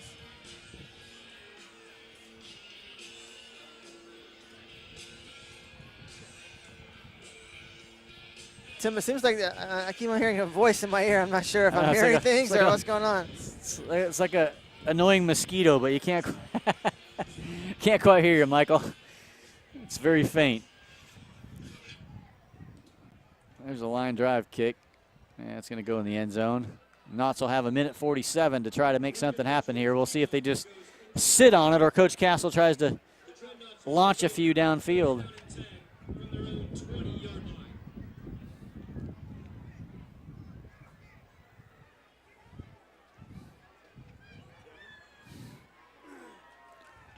That time we did. Oh, okay. That was the important question that we needed to have answered for Michael was how come there are no cookies down Sometimes in the there's cookies in the press box, yeah. I missed my peanut butter cookie. the commissary area down there in the press box. Commissary. Thomas rolls out. He's looking deep. He's getting pressure, and he got sacked. The Bulldogs have a little bite. Step in the giddy up right now. A little momentum here. Jarrett just saw he saw Thomas as a beefsteak and just said the Bulldogs going after the beefsteak. 2nd and 13 after the few-yard loss on the probably good to not throw it at the end there when he didn't have his feet ground. Just take the sack there and not have a miscue. Baldini's got the troops around there looking at the TV and watching what happened on that last scoring play. See, what do we do wrong here? 2nd and 13, handing off to Bowman, and Bowman gets tackled. Timmy gets us a ball game tonight. Bulldogs are up for the challenge. See, we think they're getting a little ahead of ourselves, saying this could be well in hand, and then boom, boom. Still a 1-score ball game with a 2-conversion deal on the table. Now on a 3rd and 11, not wanting to make any mistakes with under 30 seconds. Could they still go for a quick strike? Hall, Zipper, Whitehead, Lawson all in there, rolling out left side. Thomas, he's going to fire to the sideline and dropped balls again by the Knots. Whitehead this time. Lucky that wasn't picked off of the tip there. Just looks sloppy, Jeff. Yeah, the offense is not really in rhythm tonight. They're kind of a step off, if you will. But, also you got to think about last week was Winter Haven, district game, kind of rival. Next week's Kathleen. In between, you got this team from South Florida that we've the tweener game, huh? Maybe never played before. The team they know nothing about, really. So, yes, the classic trap game. Not surprised. You got the wind, blowing. Makes it a little tricky. So, not surprising that it's become a battle here for the Dreadnoughts. Well, just no miscues on this punt. Get it away. Oh, my goodness. It almost got blocked. That could have been disastrous. Ended up pretty good with just 7 seconds left. They got 60 yards to go, 58 yards. Be interesting to see if they try a Hail Mary or if they just go ahead and punt it. Or, not punt it, but just take a knee, or if they're going to take a shot here. Why not? Why not chuck it and see what happens? And then if you get a penalty on Lakeland the play, then you get, another play. Because at half or game can't end on you're right. They did just score on a 45-yarder. This isn't that much different. Did you see last night the Raiders and Chiefs? The Raiders ended up winning the last play of the game. It was actually on the second untimed down because of penalties, So I did not see that. Sounds exciting.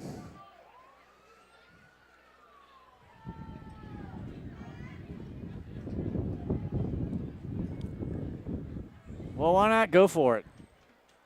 If you're the Bulldogs, 7 seconds, who knows? Maybe a quick out-of-bounds pass and then a Hail Mary.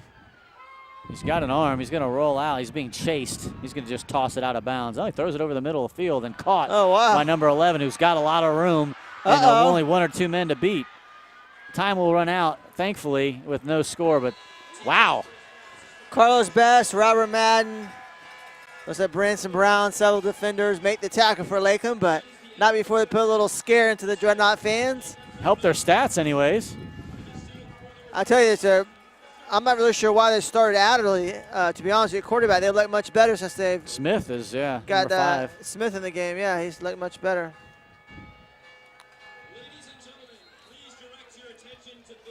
So your score at halftime, Lakeland 14, South Broward 6.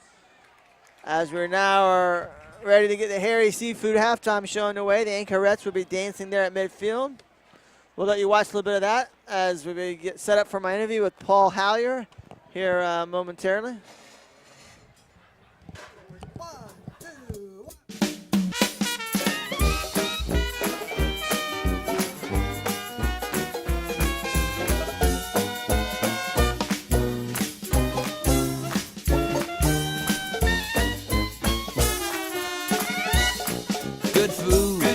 Good time, and all the flavor of New Orleans at Harry's Seafood Bar.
take a quick commercial break as I get set up with our guest, Paul Hallier. We'll be back with you momentarily with our interview tonight in the Harry Seafood Halftime Show.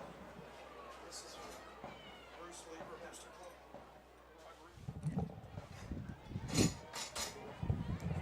Ladies and gentlemen, tonight's halftime show will be a dress rehearsal.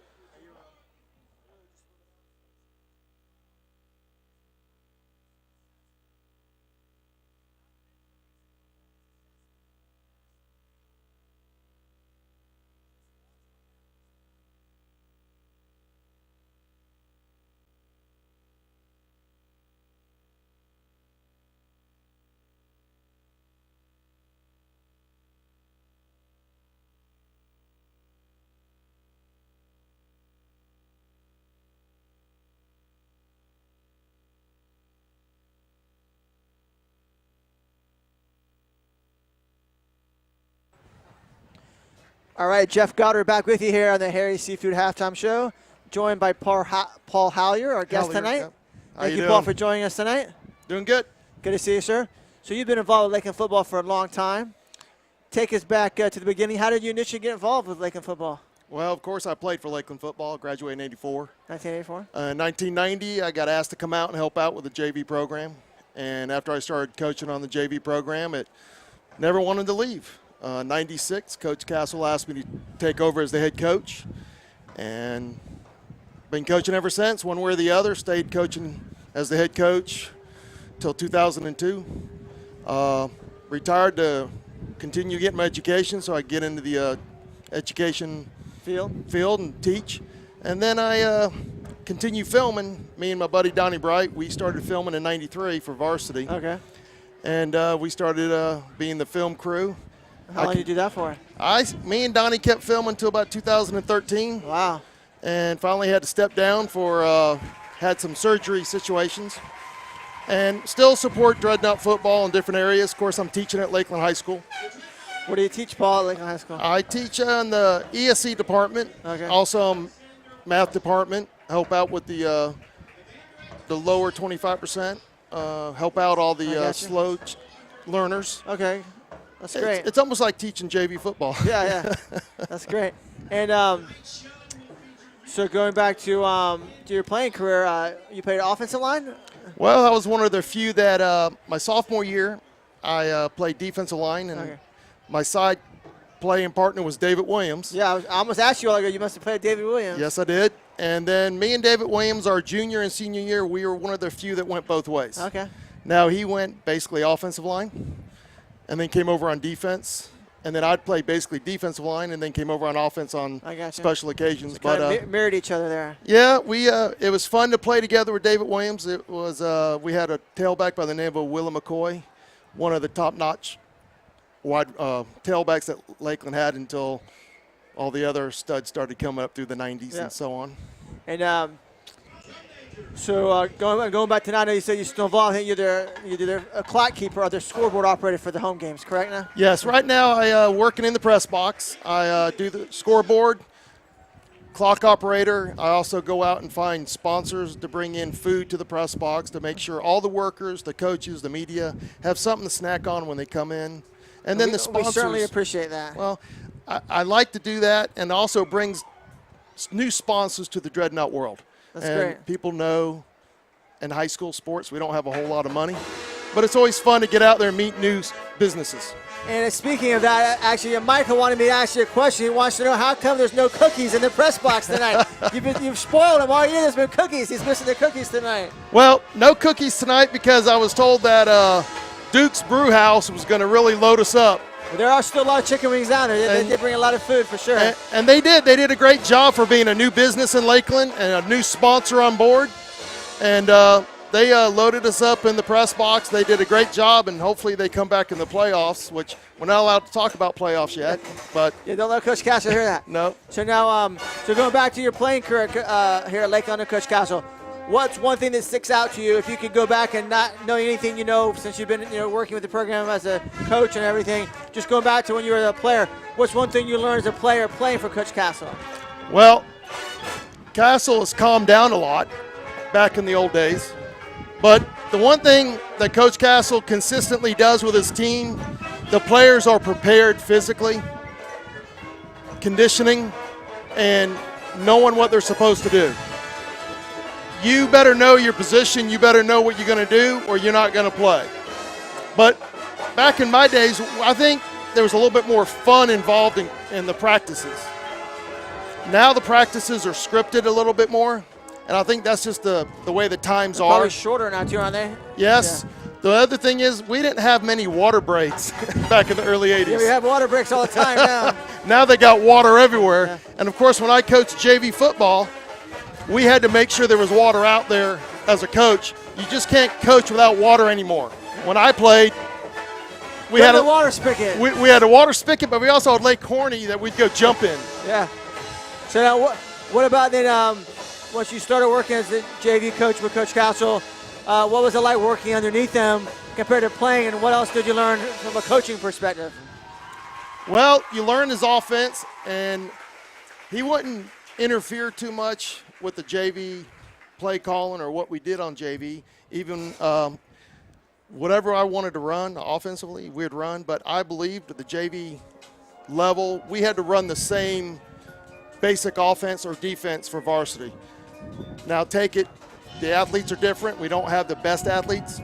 The other thing I had to learn is to hide players from Coach Castle, which was fun. Yeah. If he saw somebody that ran good or looked good at practice, they'd be up on varsity in the next week. He's not afraid to have freshmen and sophomores on varsity. No, not anymore. I still remember the one time and only one time that I told him about a player was spring of '97, and we had a player come out in spring by the name of Chauncey Clark.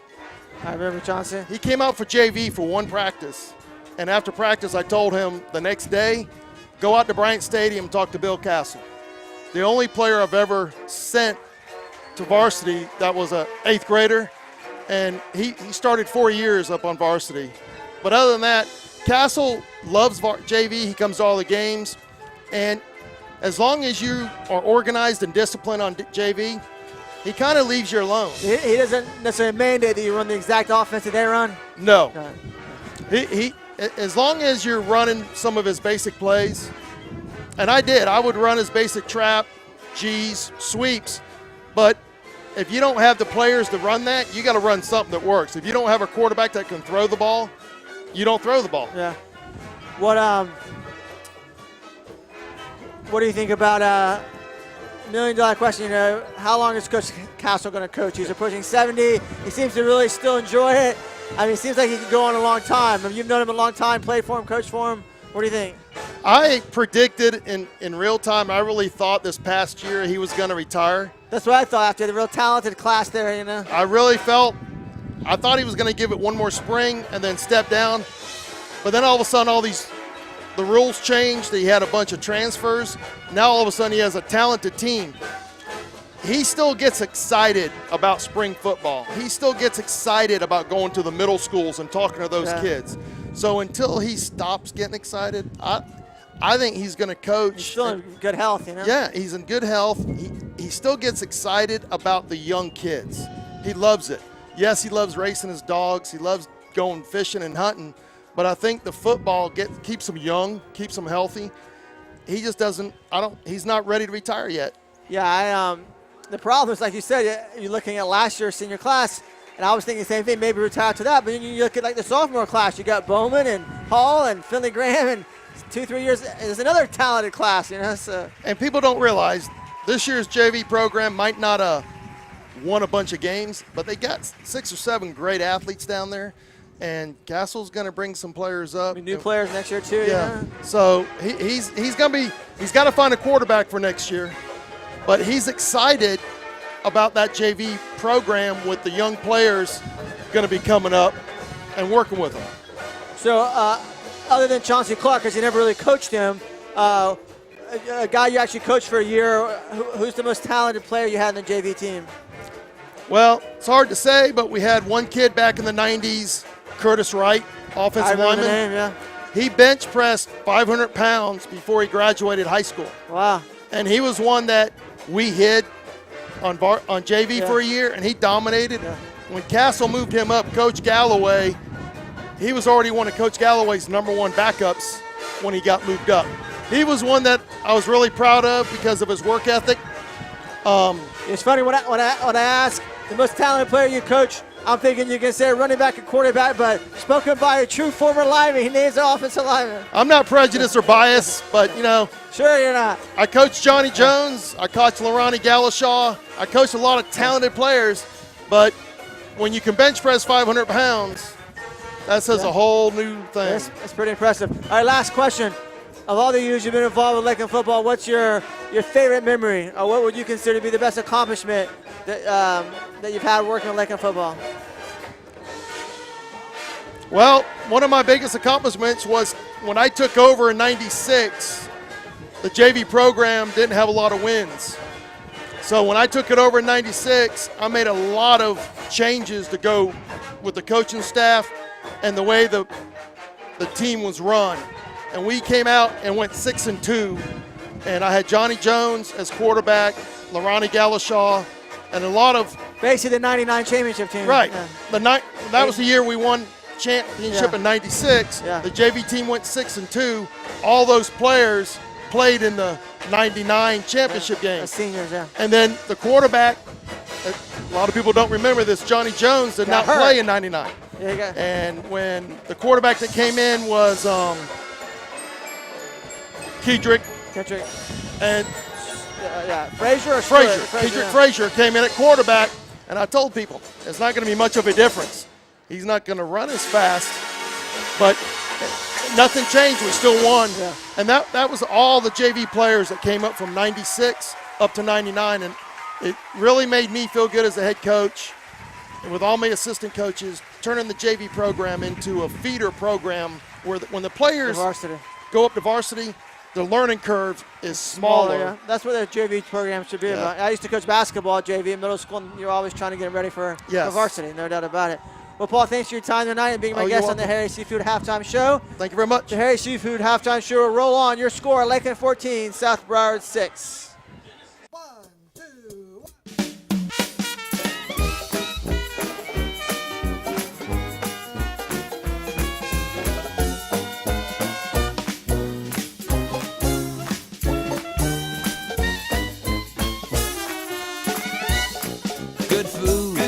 Good time, and all the flavor of New Orleans at Harry's Seafood Bar and Grill.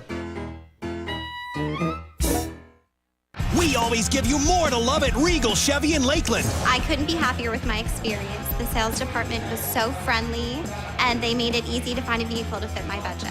Brand new 2017 Cruises in stock with payments just $130 a month. Drive the all-new redesigned 2018 Equinox for only $200 a month. Fall in love with Regal Chevy in Lakeland. Community-minded, customer-focused, and family-owned for over 41 years. Sal says yes, you pay less. Bartow Ford is proud to announce that we've won the President's Award for the 19th time. You would need to leave the state of Florida to find a dealer that's won it more. Sales volume and customer satisfaction is how you win. And let's face it, you wouldn't sell a lot of vehicles if you didn't offer the lowest price around and take care of customers the very best. But why don't I have them up on the wall? Because a long time ago, my father taught me that our people are what make the difference. Other dealerships, they can have their gimmicks and games. We'll take people that care. Bartow Ford, we're different, and we prove it.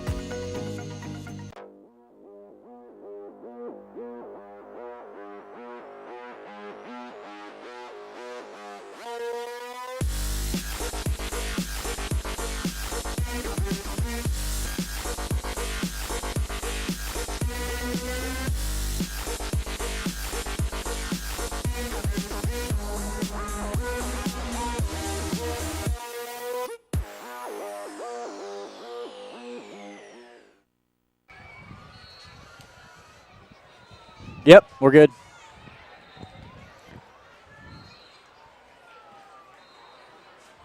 Welcome back, everyone, to Bryant Stadium after the Harry Seafood Halftime Show and the great interview with Mr. Paul Hallier and our own Jeff Goddard up here in the press box high over Bill Castle Field, and we're getting set for the second half. As we swing around here to try to get you a little quick FaceTime before we get back onto the field. The Dreadnots are in a little bit of a tussle more than they probably thought entering in past the first quarter. They had this game, what they thought was kind of on cruise control maybe, and 14-0 was the score, and some missed opportunities, as we said, could have been much worse for the Bulldogs. They hung in there, though, and the miscues kind of started to add up for the Dreadnots, and one big 45-yard pass play later. And yes, we blocked the extra point, but they're still within one score with a 2-point conversion attempt possible. So the Knots have some work to do. Typically, they are a third-quarter team, so they'll come out, I'm sure, after a good talking to from Coach Bill Castle and Coach Boldini and the rest of the crew, and they'll come out and make some adjustments, maybe play with a little more oomph. They got a little flat-footed, and missed catches, I'd say, was another big thing. Kavaris Thomas was overthrowing his receivers, and then when he got it back on target, brought it back down in, his receivers let him down a little bit on some miscues catching the ball. So Dreadnoughts definitely not playing mistake-free ball tonight, and that was one of the keys, is they had to come mistake-free. Now, they've won the turnover battle so far in the first half. They had one interception, and they're going to have to play a little bit better, a little bit more up-tempo, I think, and getting that rhythm on offense to secure this win and to make it an 8-0 regular season so far. So we'll see how it goes. Yeah, go ahead and go through.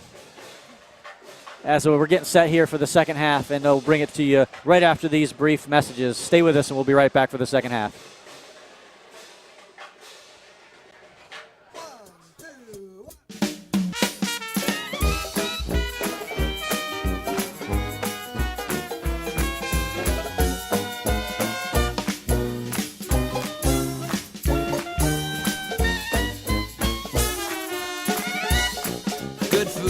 Good times, and all the flavor of New Orleans at Harry's Seafood Bar and Grill.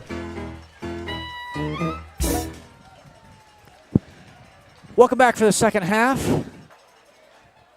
Bet you didn't think this would be as close as it is, did you? We got a ball game, 14-6. Let's see how the Dreadnoughts respond as they won the coin toss, and they, in fact, will get the ball first here in the second half. Whitehead, Graham did have that one interception, but had a little bit of a misfire on his defensive play, allowing that 45-yard pass to be hauled in and brought into the end zone. So who's going to step up out of these skilled players for the Knots? Someone needs to come alive and get the spark plug kicking. Can't have a loss on senior night. That's just not allowed here at Bryant Stadium.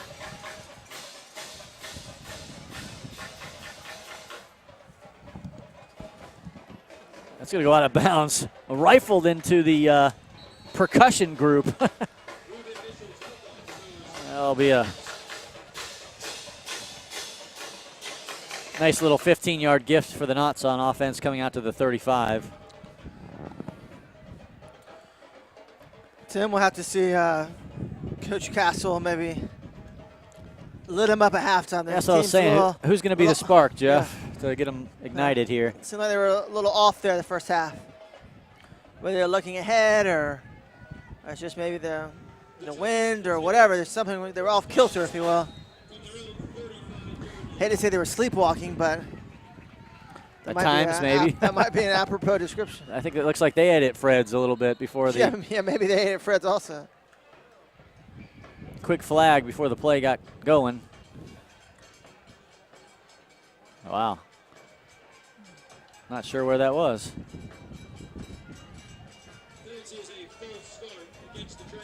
False start. I don't even think we touched the ball yet, did we? How did you false start before they even potentially were going to start? Nonetheless. Well, not getting the second half off to a better start than the first half.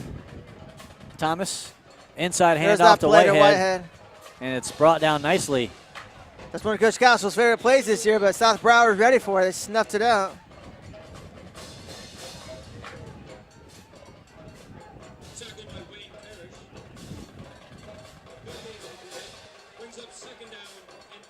Second and 15, no gain.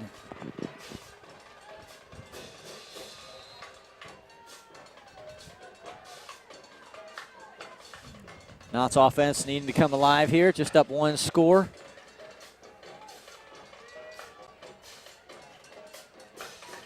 You already saw the big play capability of South Broward, so can't let leave anything to chance. And there, the stick 'em and a fumble. Not sure. They're going to rule him down. Yeah, not sure if his knee was down or not. Those coaches over there are they're gonna blow their minds right now. The referee over here on the Lakeland side, not really was down, which I do think he was down, but all those South Broward coaches, they were not buying that call at all. So, Jeff, in the first half, you saw some bigger holes opening, and now they're closing. You don't see a lot of big holes there for the running backs. Maybe Kavaris Thomas not getting quite as much time as he had. Too many men in the field for South Broward. Substitution violation. Yep, 5-yard penalty. I'll help the Dreadnots out a little bit here.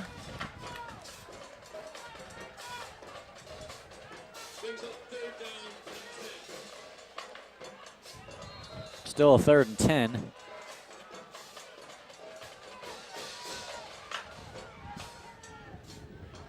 See if they go to the air. They do. Thomas looking. Fires over the middle. Way overthrown again.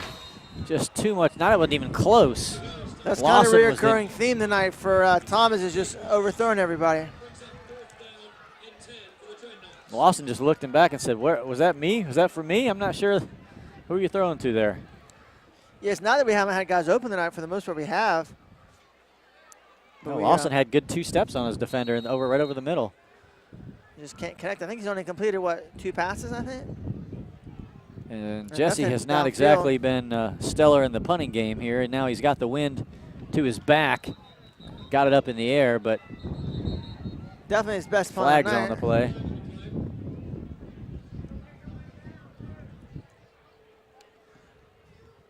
That flag, they came in early, went ahead and blew it dead, so it's probably going to be against Lakeland. It certainly appears to be that way.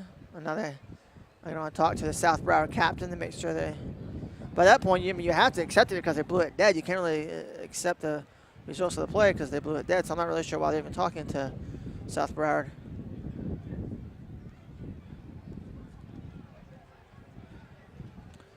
Referee there's got the mustache kicking there, doesn't he, Tim? An equipment infraction. You don't see that every day. Boy, getting picky, persnickety here.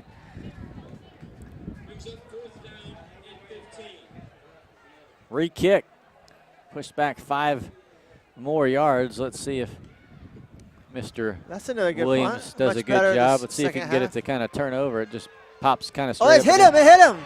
That's Lakeland football.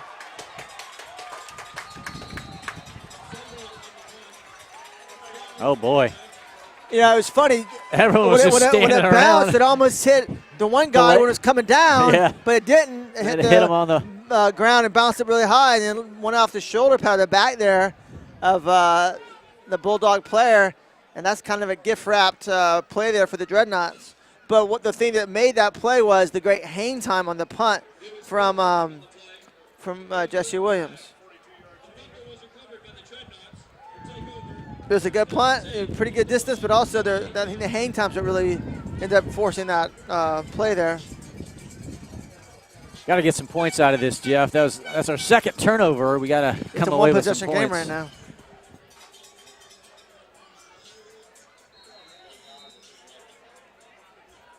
Quite the gift.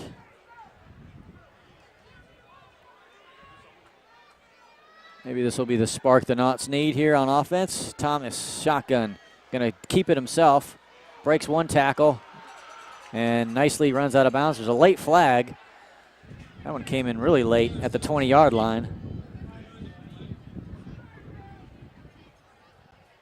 That was just well thought out, picked his way through, didn't try to get too much, and didn't take a hit at the end of the play. That's what you want to do as a quarterback, but a flag came in.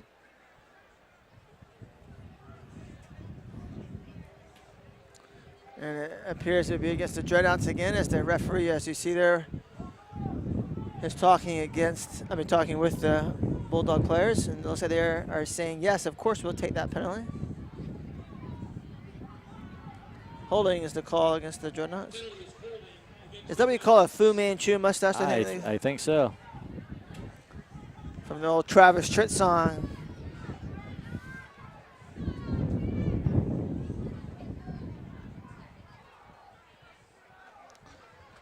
You can sense a little frustration there from Coach Castle as you see him on the sideline. Well, again, we are a team of momentum. We just can't get it rolling. Thomas fired it over to Whitehead, who caught it, but nothing there. No gain, hit on the play immediately. No, he got about a few yards. He got a few yards. At this point, I think that's what you got to do to try to get Thomas going. We have seen in other games where he's kind of struggled the first half and got going the second half. At this point, I think you need to do several of those shorter type passes, let him get some rhythm going, get some confidence, and maybe he'll be able to start connecting. Definitely got some pepper on the ball. He might have a little too much gas behind the arm tonight.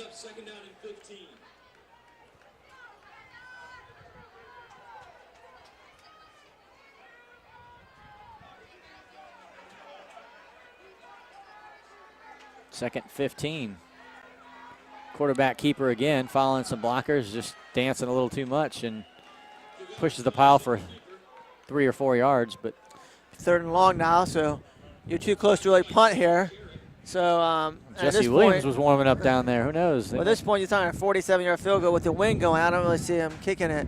I think it's just going to be you get 2 downs to get 15 yards to keep the drive alive. Ball is just inside the 30-yard line, and they had to get down to the 18 or so for a first down. So 3rd and maybe a long 11, if you will. The audience is yelling field goal. Let's see how much they get on this one, if they get anything. Thomas dancing. He's going to have to keep it. He's going to be brought down for He does get a couple of yards. He gets down to the 25. He actually gets about 4 yards. They are bringing Williams in for a field goal. Might be a 42-yard. I mean, he's capable of making it, and he is kicking with the wind, so. And it would get you back to a 2-possession lead if he's able to convert this. Still not what you would hope for with the turnover. Very fortunate to get a second chance, and now relying on the leg of Williams to get anything out of it. 42-yard attempt here for Jesse Williams. Seems to be a pretty good snap. Well, that's plenty long. Nice looking kick. Is it down the middle? Good. It is. Beauty. That would have been good from close to 50. That was a very nice looking kick. Took his time, swung the leg through, and nailed it. Yeah, that time, great snap, great hold. And like you said, he nailed it right down the middle. And that would have been good from probably 48, 50 yards. Actually have to think you had a little bit of victory if you're the Bulldogs there. You turnover and only let them have 3, still within striking distance with plenty of time on the clock. At least you have hope. I would agree with that. Yeah, they will take that as a victory. Certainly a moral victory, and maybe a complete victory to keep the Dreadnots to 3. It's down 11 points.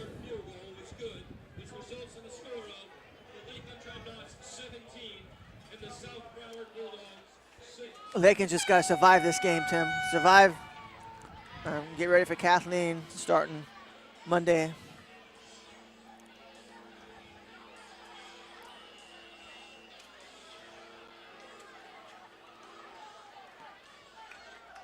Jesse pumped up kicks, pushes it halfway into the end zone. Wow, some bodies just flying on special teams. Hard hitting going on.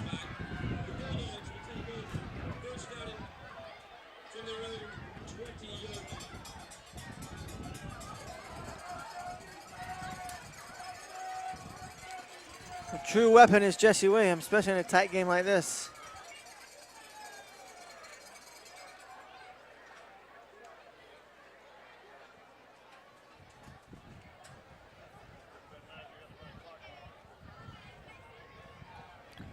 Well, Smith's proven he has an arm that can go deep.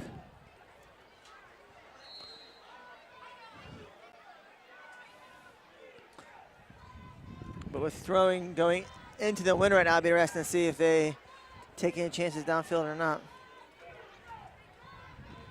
Edwards and Hart will be lined up to this near side. They've been some of his go-to targets.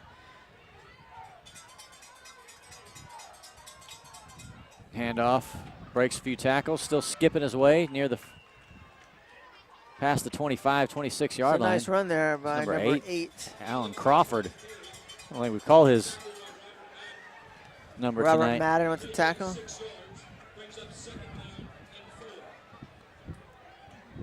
They are moving the ball better than they did in the first half, no question about it. Yeah, I'm just not sure why they didn't have Smith starting from the opening snap there. Totally different feel when he came in. The ball as soon as he came in. Second and 4, fires it over to number 11, who's going to try to get the outside, and he gets an extra 4 or 5 yards after the catch. Nice job by him picking up the first down. That's hard again. Finley Graham and Anthony Yard with a tackle for the Dreadnots. The players well executed, and their other receiver there did a good job of blocking, allowing his teammate there to get to the outside. Didn't keep it for real long, but long enough for him to, like you said, get those extra 4 or 5 yards.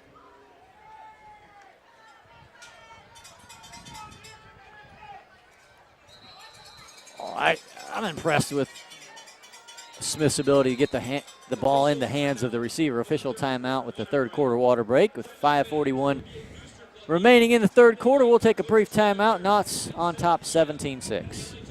We always give you more to love at Regal Chevy in Lakeland. I couldn't be happier with my experience. The sales department was so friendly, and they made it easy to find a vehicle to fit my budget.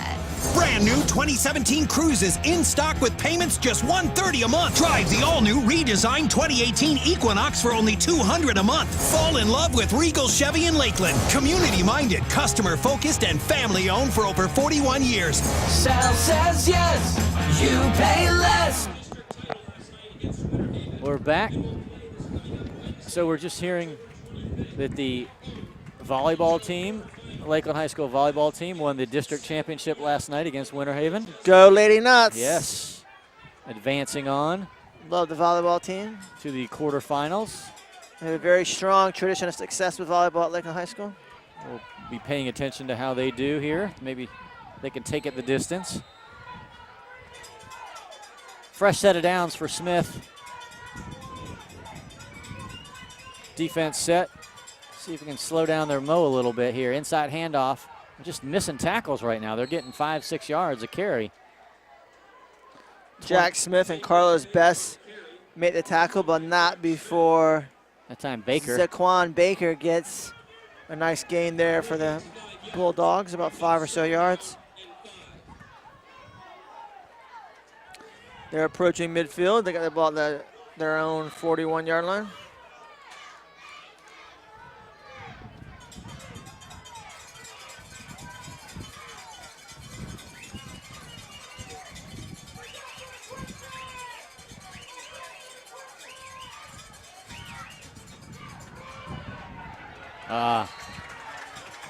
Good defensive penetration, but Coleman also ran right up the back of one of his offensive linemen, slowed his momentum down, and enabled the defenders to get around and wrap him up. Yeah, A.J. Thomas, Carlos Best. I was talking about how we've scored 50 or more points in 3 games this year, and also Jeremiah Johnson on that tackle for the Knots. 40 in 2 other games and 39 in 1, so we've been basically at 40 more points in almost every game but one. This one does not look like it's going to be that way. No. Unless we get maybe a pick 6 or a couple of easy scores, but definitely not appearing that's going to happen tonight.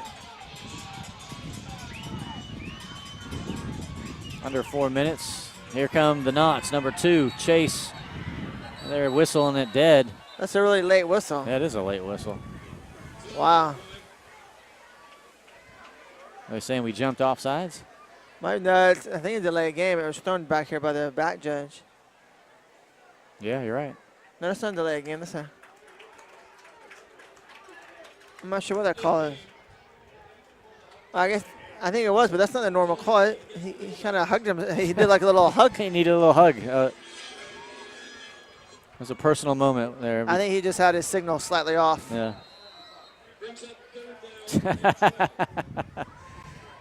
Yes. Michael saying that he would like to see this ref with the Fu Manchu mustache say he was giving him the business. I think we labeled them the Kung Fu crew. That's Kung Fu Panda. Smith shotgun. Long third down conversion attempt, 3rd and 13. Knott's coming again. They're going to chase him out. Branson has him on the run. He's going to have to throw it. Caught. Where is the defender there? Oh, my goodness. I don't know what happened. The cornerback was 10 yards off the receiver. One thing that he's done a really good job of,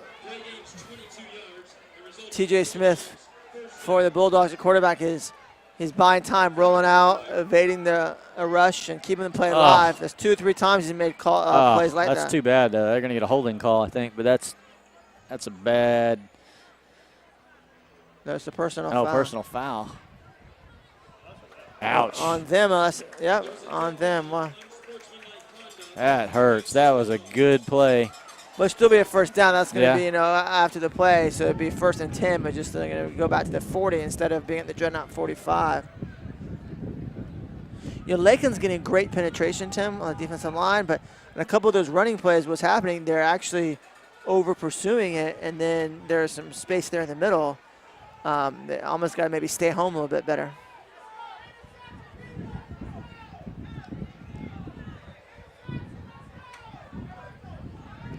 So even with the personal foul, fresh set of downs at the 40 for the Bulldogs. Number 12 is out to this near side. Pierre, along with Hart.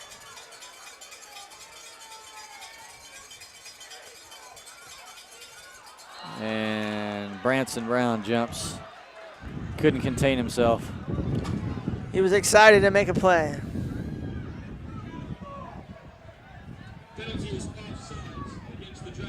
Five easy ones. It's not pretty, but they're keeping the drive alive. And they're taking some time with it.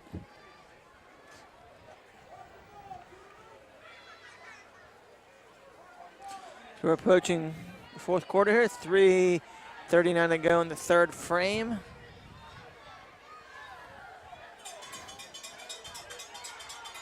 Slowly and methodically just working their way down the field. There's a better tackle behind the line, number 40. Jeremiah Johnson has made a couple of tackles on this series. JJ with a nice job of not letting him get past the defensive line. 2nd down and 6.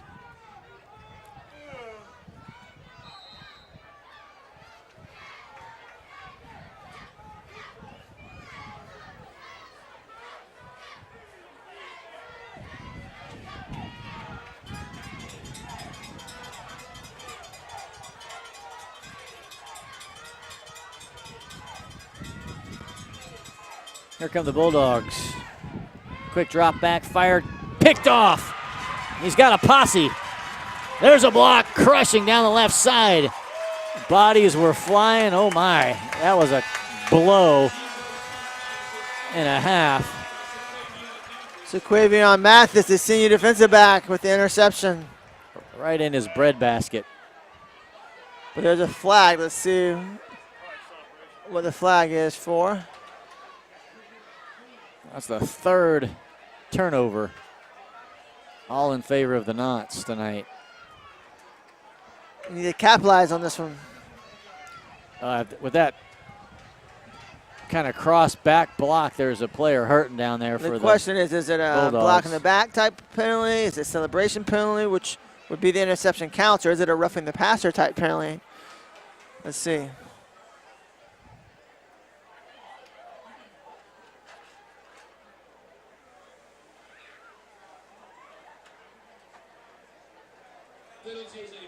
Personal foul. So those are tough calls, Jeff. When someone's their bodies just turn that way, it's just oftentimes literally a couple inches. The body's just turned to where it's the side. So it will be Lakeland ball, but they're gonna have the ball 15 yards farther back downfield. Actually, I think the way they marked it off, I guess from the spot of their fouls, really they lost about 20 or 20, maybe 2 yards of field position. Injured player did get up for the Bulldogs, so he's fine over on the sideline. So Dreadnots on the 3rd turnover of the night have the ball back and hand off to Bowman. Nice sidestepping, good moves. Knee goes down. Fancy footwork there and picks up about 9. Tonight's ball game brought to you by Barrett Creative. 2:23 to go. Lakeland up by 11 as they've kicked a field goal in the 3rd quarter to get it to a 2-possession game. Beautiful little run. They marked it a little bit further back than I thought. They're saying 2nd and 2. It's a short 2. Yeah, I thought it was 9-yard gain down to 40. Not a great spot if you're a Dreadnought fan. Whitehead and Lawson out to this near side, spreading the field. There goes quick handoff to Hall. And he's going to probably be a little bit short. I'll say about 3rd and a half a yard here. Let's see where they mark it. It's going to be, yeah, a little short where he marked it.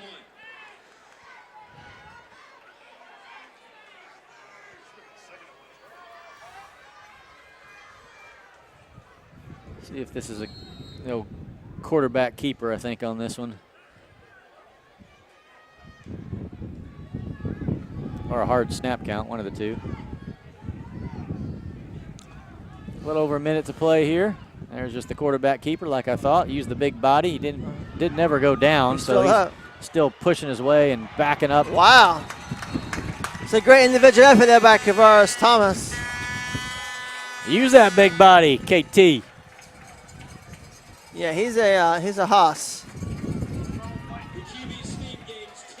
Well, when you get it turned around on your back and you can push off those big tree trunk legs and just drive, that's what he did.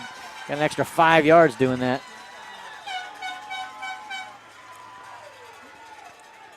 Whitehead trots back into the huddle.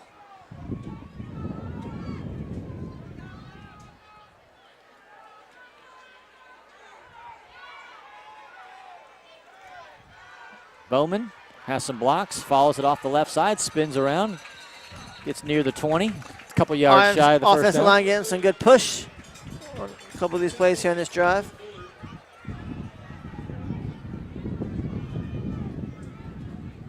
These are the sustained kind of drives that they were talking about that we would need, picking up 5, 6, 7, 8 yards, taking time off the clock, keeping the defense off. Hand off Lawson on that end around. Lawson, there's a flag though.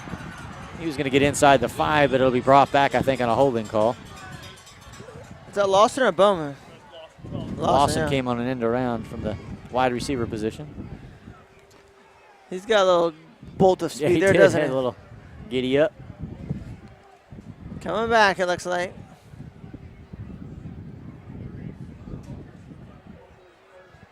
Coach Castle not happy with that. Not happy with the call at all. Glad the camera was off him at that. You might have seen some. That was PG-14 or whatever it's called now.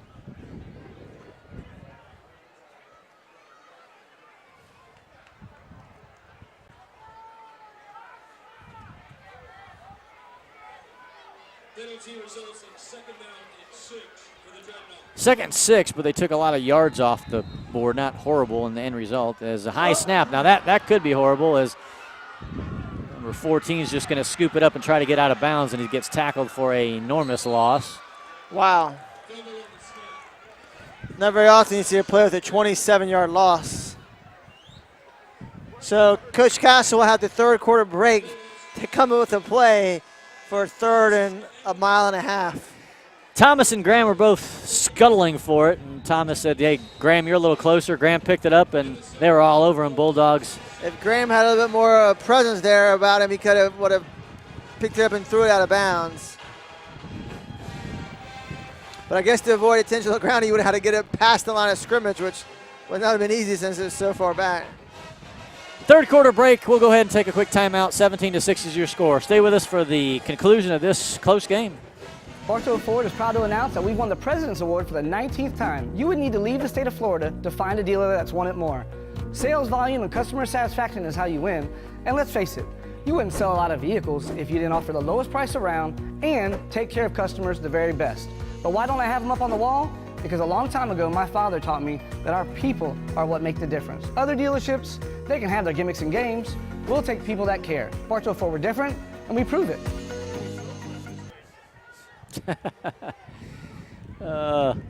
Jeff's brother made a great comment just now. He said every time we get a little momentum, we shoot ourselves in the foot, and at this rate, we're not going to have any toes left. I like it. Thomas, again, a little bit of a bobble. He's getting chased, flushed out of the pocket, spun around, still on his feet. Now he's got a little time, plenty of time. He's got some blocks, fires it off his back foot. Man open. And it ping-pongs around and goes incomplete. He had, I think that was Antonio Whitehead was open in the end zone, but with the wind and him having to scramble, by the time he got the ball down there, allowed enough time for the defensive back to come in there and knock it away and almost intercept us. We do have an injured Dreadnought on the field. If he'd been able to get rid of the ball a second sooner, that would have been an easy touchdown for Whitehead.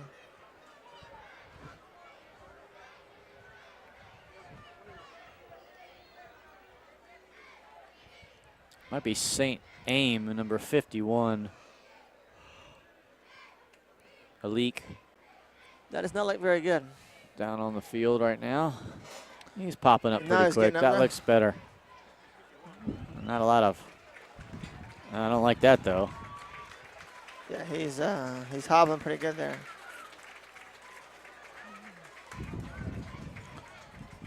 He's already got his thumb or hand all wrapped up there, and now he's got some type of a leg injury as well. Speaking of injuries, did you see Gordon Hayward for the Celtics, his first game with Boston Tuesday night? Yeah. Snap something? Yeah, broke a tibia and fractured his ankle. Let's just say his ankle was pointing like at a 90-degree angle. Yeah, it was not pretty sight at all. It was like the first 2 minutes of the game, his first game in Boston. And yeah, it's ugly. Oh, there he got flagged for too many men on the field. It's hard to hide that right in front of the ref. He's trying to run off. Definitely not going to be a first down there as it's 4th and 31. I think we got a ways to go. Think about 6 more. Forget about 7 more of those. We'll have a first down. Yeah, right. Can we do that? Or 6 more. You're right. It needs 6 more. Still need 6 more. Gives old Jesse a little bit of time. If you got 5 of them, it would be 4th and 1. I think Castle will go for that. See if Jesse can pin him inside the 20. Pretty good kick. Decent, but they're going to come. Oh, fumble. Muffed it. There you go. Knots get it. Off to the races, number 23. There is a flag. He's going to. Dreadnots should have the ball, though. You can't return a muff punt there, can you? I think they're just throwing the flag to mark the field. Yeah, they're just throwing. I don't think there's a penalty. I think they're just trying to mark the play. We should have the ball, though, right now there. Now there's a flag because the referee just flew in over here. I think he's dealing with some comments or sideline warning or something from the South Broward sidelines there up in arms. Although, actually, maybe there was a flag over here because it appears that there's one official saying there's an infraction, but to me it just looks like I thought they were just throwing the flag in the mark where the ball should be because you can't advance a muff punt. This is going to take a while to get this sorted out as I got to go talk to multiple officials to see what's going on. He's definitely pointing to the coach over there. Yeah, he's not very happy with the coach over there for South Broward, that's for sure. Let's see what he says. Personal foul. On the Dreadnots. Ejection. Someone's ejected from the game. And a personal foul on the Bulldogs. There were 2 flags on the play. There was an unsportsmanlike conduct against the Bulldogs and a personal foul against the Dreadnoughts. Yeah, so the Dreadnought player clearly was ejected. We're not sure who it was. At this point, they still haven't indicated if it's going to be the Dreadnought ball or the Bulldogs ball. I think it's going to be the Dreadnoughts ball, so I think it was maybe after the play. When that happens, now you see one of the officials talking to Coach Castles. Coach Castles probably trying to figure out as well which player is ejected. Didn't see anything worthy of an ejection, I don't think, unless we just completely missed a punch or something. Unless they have an after the. So they're marking Dreadnought ball from where the muff punt and then the 15-yard And then 15 yards back the other direction. My brother Robbie's asking why they He needs the exercise. Yeah, why they're marking it off if it's offsetting. No, yeah, it's just he's got to get his steps in. He's got a little thing on his belt that measures how many steps he. Yeah, Fitbit. Yeah. Hey, don't mess with the Kung Fu crew. Yeah, they know what they're doing. He's burning his calories. Dreadnots, after all that craziness, will get the ball at the 23-yard line for their 4th turnover of the night. But I'm not sure how the high school rules work, but like in college, if you get ejected in the second half of a game, you have to miss the first half of the next game. So be interesting to see who got ejected and whether or not that person would then miss the Kathleen game next week, which would be unfortunate, especially depending on who the player is. Of course, any player, but especially if it's one of our starters. Someone on special teams, whoever. I don't know. Thomas. Fake the inside handoff to Bowman. Bowman with a nice cut. He's got a head of steam outside. There goes Bowman. Touchdown! He does! Let's see, did he get? Everyone looking. Touchdown, Bowman. That's the kind of run we were waiting for from him. Bowman got shot out of a rocket on that play, Tim. Where's that been the whole game? That looked a whole lot different in his just temperament and how quick he moved. Well, I mean, he's had several good runs tonight, and he's had a pretty good game. And Hall's had 1 or 2 nice runs, but we just haven't been able to get the passing game on track. But Lakeland now with their biggest lead of the night at 17, an extra point away from being up 18. Makes you feel a little bit more comfortable as they now have a 3-possession lead.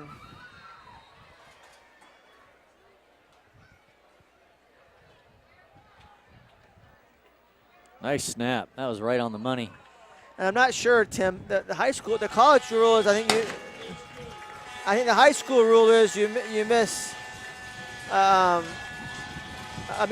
rule you miss the first half of the next game if you get the second half. I think in high school you might miss the entire game. So after the game, when I'm down in the field interviewing, I'll try to find out which player got ejected. After the extra point, one of the refs turned around and just forgot the cannon was coming and just blew it right by him, and he just jumped out of his shorts. That was great. I wish they had a camera on that. There's Bowman down there sitting, taking a well-deserved rest after a beautiful 23-yard touchdown scamper by Bowman.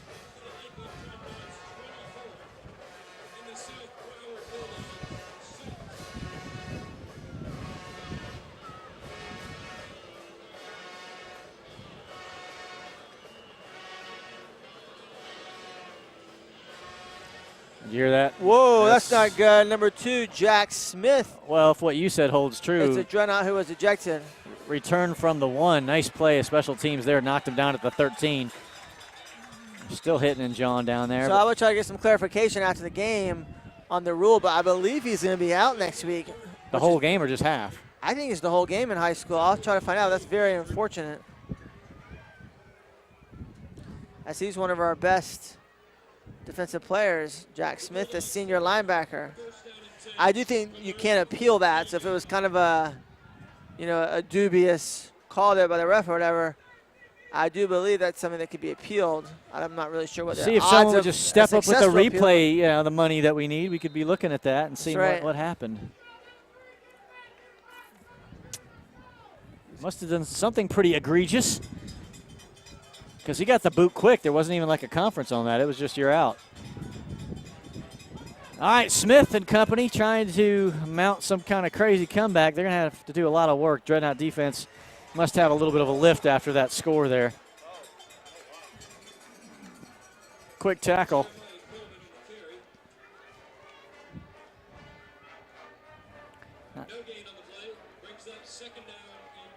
No gain. Second down 10.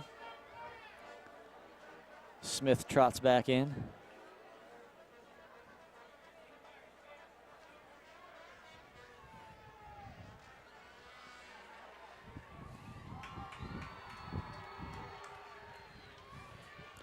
In the last quarter of play here, Smith trying to make it a little more reasonable. Number 8 gets the carry and gets flipped up on the outside. It's Crawford again. Carlos Best with a nice tackle coming in, number 11. Some offensive players coming back in on defense, Zipper and Whitehead. Kind of see that a lot as we go throughout the season. Towards the end of the season, you see a lot of those offensive players are good athletes, get some defensive time.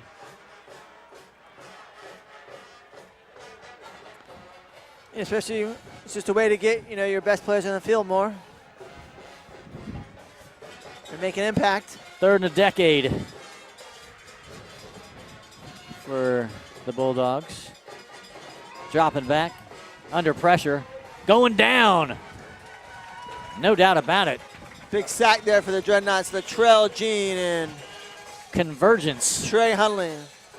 Yep. They're having pretty dominant games tonight. Hunley and Jean. Jean. The high 90 core. The law firm of Jean and Huntley. Penalty against the Dreadnots, though, unsportsmanlike conduct. Penalty is unsportsmanlike conduct against the Dreadnots. Well, that changes things. Is that replay of third down? It's not a first down, though. So no, it's one more crack at it now. They still have a 3rd and 4 upcoming.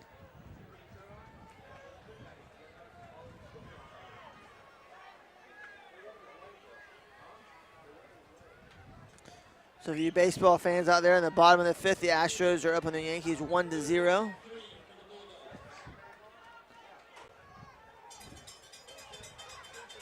They have it marked as a 4th on the field, but I'm pretty sure it's a 3rd down and 3. Smith barking out some calls. But it could be a 4th down because that was after the play. So it might be 4th down. We'll find out shortly. Long snap count. Doesn't fool anybody. Did he get a delay of game? Yeah. Unbelievable. Delay of game trying to I'm going to hug myself. Get him to jump off sides down deep in your own territory. That's not very smart.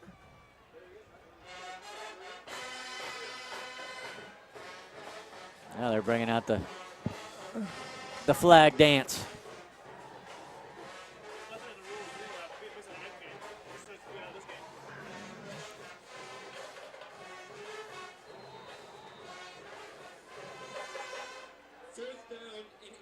Well, now it's no question about it. It is 4th down and 8. And they're going to have to punt away. So they never were going to go for it because it was 4th down deep in the territory. They were just trying to see if the Dreadnots would jump off sides. So they'll take the 5-yard penalty and now punt. Floater of a snap, line drive kick. Get on that one, number 3. Oh, boy, he was going to. Stay away. No. Why would you do that? Wow. Billy Graham needs to buy somebody dinner tonight after the game. Oh, my goodness. And that's number 44, Khalil Crawford, playing Johnny on the spot, and Finley Graham owes him that was not a pretty. steak. That was not pretty by Mr. Finley Texas Graham. Cattle this weekend. He has not had his best game, I would say. He had a great game last week. We interviewed him. Maybe he got a big head or something. I'm not sure. Save some up for next week. Yes, that's for Finley, sure. I love you, but you're not getting player of the game tonight. Not tonight. Not tonight. No, he's trying hard. He wanted to make something happen and just made a bad call. Lawson gets that end around and gets hit. That's borderline late hit, but they don't call it. Ref's right on the spot saying it's okay.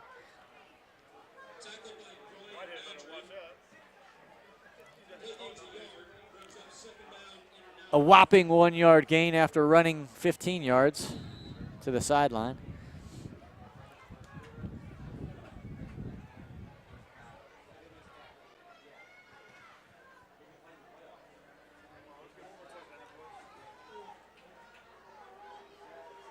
It's been a consistent breeze tonight. It's played a little havoc with the kickers. Timeout. Knots. With 8:20 left in the contest, 24-6. We'll go ahead and take a brief timeout here in the 4th quarter. Stay with us, folks.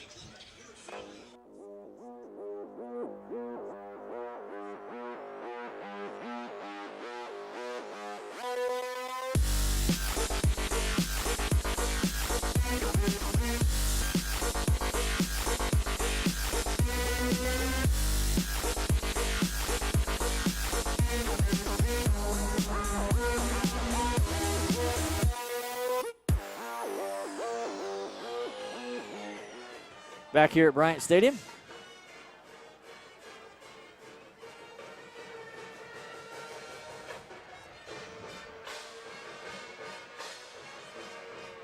Well, the Dreadnots have had a multitude of chances. They've capitalized on a few. Not their cleanest game I've ever seen. Not their tip-top performance, but as Jeff said, this may be one of those tweener games that you just kind of like to get through. No injuries, just get it done and You're also allowed to get through it with no ejections, but unfortunately that's not the case. As Jack Smith, a senior leader, starting linebacker, has been ejected, and we're going to have to get clarification on the rule. But my understanding is he'll be out next weekend against Kathleen. I'm not sure about that, but if that's the case, that's a significant loss, Tim.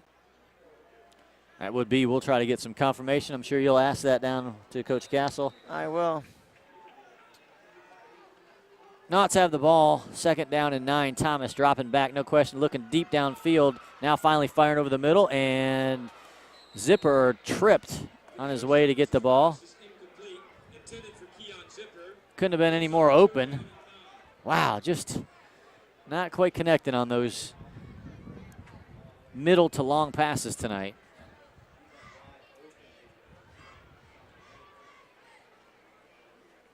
Open receivers abounding. Thomas just usually much more accurate on those mid-range passes. 15, 20 yards, nothing for him. 3rd and 9 still. Again, looking now to pass. Throws it over to the high. This time, Whitehead brings it down for a 1st down. Out of bounds there at the 47. Get a 3rd and 9. You got about 12 or so yards on that play for a 1st down for the Dreadnots. Still had to go up and get it. Not a perfect pass, but he jumped high enough and brought it in.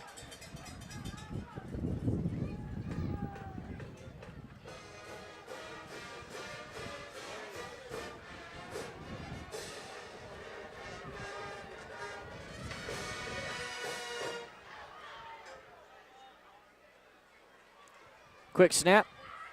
Again, Whitehead does a little dance and he may have tweaked his own ankle trying to cut back too quick.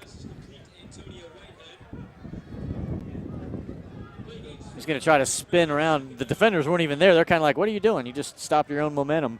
And in the process, he cut so hard he rolled his ankle over just a bit. He broke his own ankle. Picked up 5 yards, though, on the ankle breaker.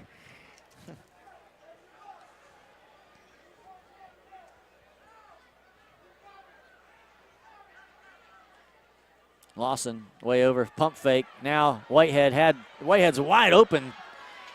If Thomas would have stayed with him, the defender pulled back up and Whitehead was way off by himself.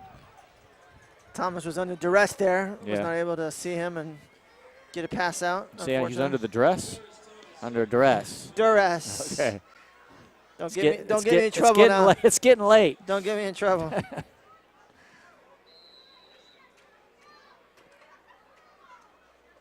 3rd and 6. Loss of a yard on the scramble by Thomas. Fighting for his life, trying to buy time and then look downfield. Another 3rd down for the Dreadnots here. Again, pass play, Thomas. Oh, his intended receiver fell down, so he took off, and there's probably going to be a holding call. He's about a yard short of the 1st down, but as you said, it looks like it's going to be a holding penalty here.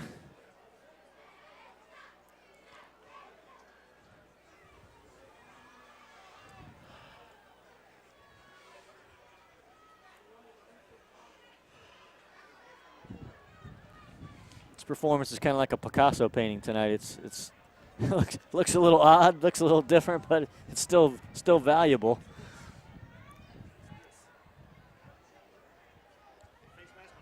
Just funky.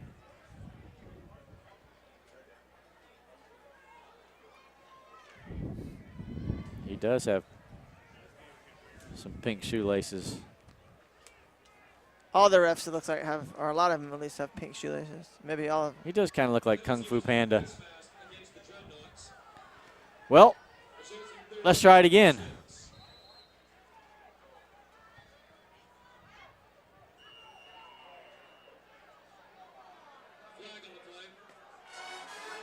Number 12, Lawson, had his foot over the tip of the ball.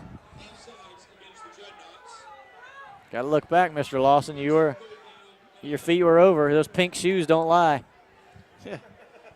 We are going the wrong direction.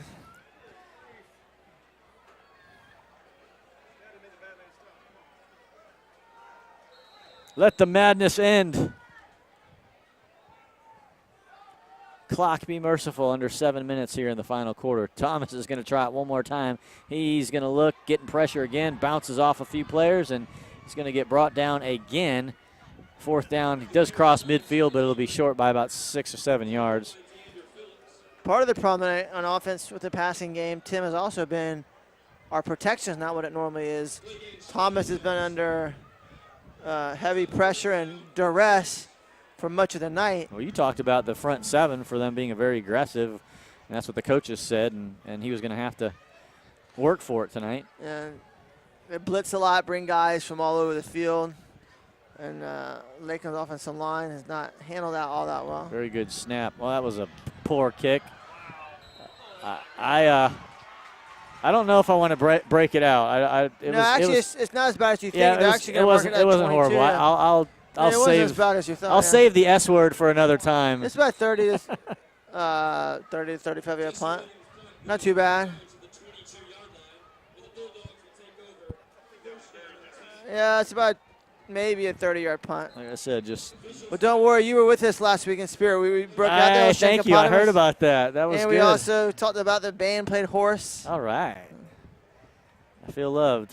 So 24-6, Dreadnots with 6:01 to go here in the contest. Your fourth quarter water break. As you see the Lakeland High School cheerleaders there. Tim, I once was involved with the cheerleaders. Did I tell you about this? I would love to hear about this story. It was the best job I ever had. Let's hear it. My senior year, Sid Kimbrell, who was the athletic director at the time, came up to me and said, "Jeff, I got a job for you." I said, "You do, Mr. Kimbrell? What's that?" Nice impression. And he said, "I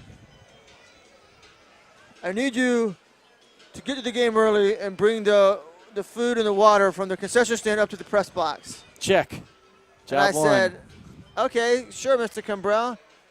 And he goes, "And if you do that, you got to get a friend to help you. And if you do that, I'll give you 2 free tickets to every game."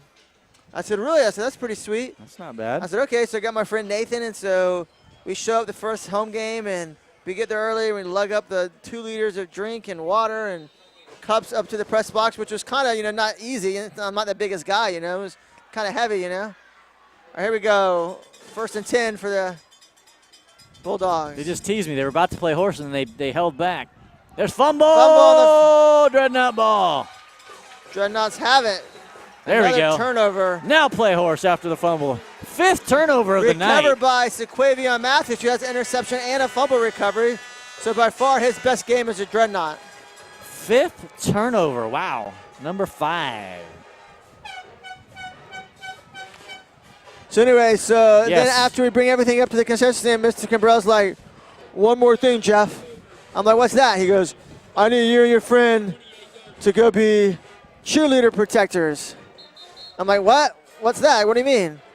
So make a long story short, the year before they had a cheerleader get hurt by a football player, sideswiped, and hurt kind of bad. I think messed her knee up pretty good.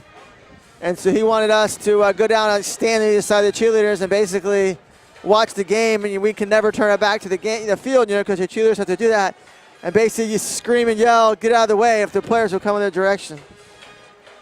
That's like a superpower. You should have had a unitard and a little. Nathan, we had to lay our lives on the line for the cheerleaders. A little CP badge, cheerleader protector. There goes number 14, loses the ball. Did he pick it back up? Picks it up, squabble, scrum pile. Who's got it? Oh my word, look at it.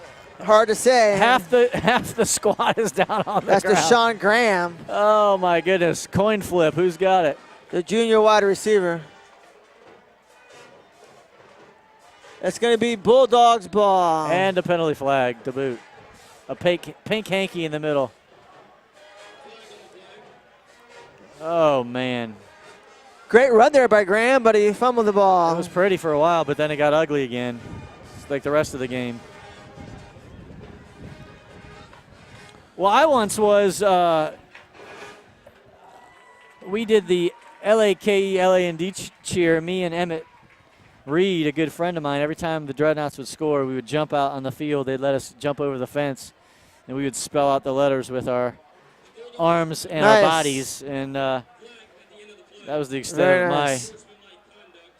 Yeah, we dutifully protected them all year, and I'm happy to report on our watch, the football season of 1993, there were no injuries for the cheerleaders. You deserved a plaque for that. Yeah, it was. I thought so too. I let him off easy on that, Michael, but I did the best I could, but nobody can do a Sid Kimbrell impersonation quite like Michael Barrett. Now, boys. Well, not a bad place to stick him if you're going to stick him with the ball. Yeah, 5:24 1 yard line. Smith, 3 yards deep in his end zone, calls I see for a the ball. safety coming up. Fires over the middle, caught. A nice catch by number 11, Hart. No safety. Hart is come up with a couple big catches tonight. That was a nicely thrown ball right over the ref's head.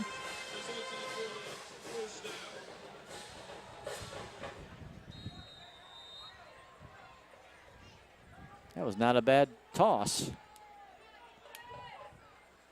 Yeah, when he has time, he's a very good quarterback, TJ Smith, for the Bulldogs. Shotgun again. Oh, he's going to get ripped down and dropped. I think Did the he fumble? Ball might have come out too late. He stripped him. Yeah. Knott's get the ball back at the 1 yard line.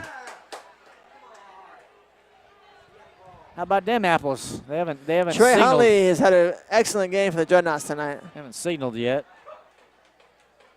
First down for the Dreadnoughts. Oh, at the inch line.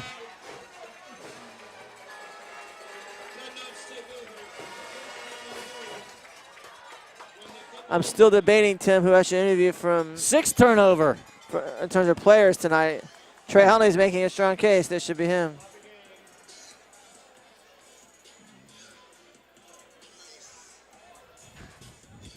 Offense is going to be tricky. What do you mean, this play call? Player of the game. Play of the game, yeah. Well, I think it's pretty obvious, actually. Number 22. Deuces are wild tonight, deuces. my friend.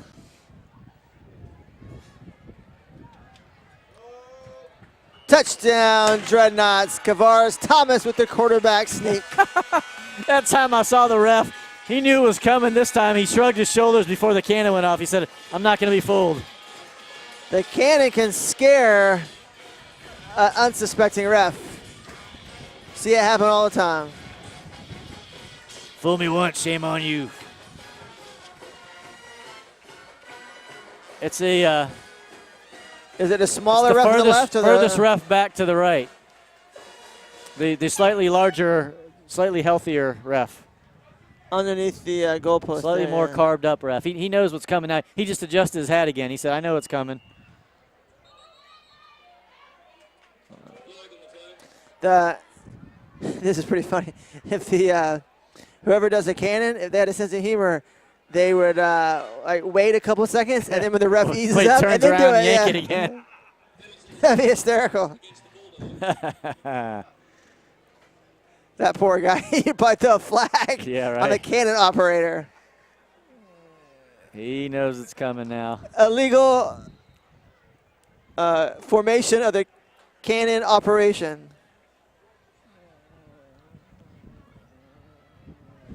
Williams pumps it through. Yeah, he ducked. He did. The camera was on the wrong guy. It was the other guy. He ducked, though. He went to the side and did a duck. That's funny. Oh, me. The cannon brings a lot of extra entertainment to the Dreadnought football games, for sure. We said the heavier guy. Having a little technical difficulties communicating with our director, our fearless director, Michael Barrett. Everything's sloppy tonight. Michael does not get the player of the game either tonight. Now he's all, that's right. He didn't get his sugar fix. I asked Paul about that. Paul said because there was so much food from Duke's Brew House that we didn't eat cookies tonight. Needs something sweet, though. He can't drink ranch dressing. It was good.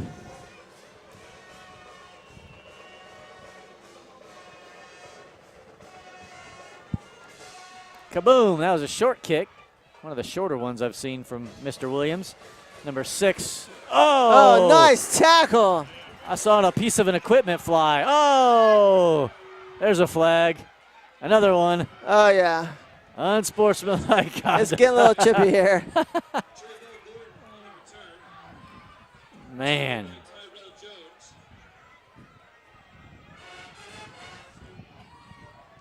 Is it going to be offsetting is the question, is the only question. Number 20 for Lakeland, a sophomore defensive back, Tyrell Jones, made the special teams tackle of the year. Wow, what a great play there by the youngster. Blew up number 6. I saw a piece of equipment fly off somewhere. May have been a tooth. A toothus.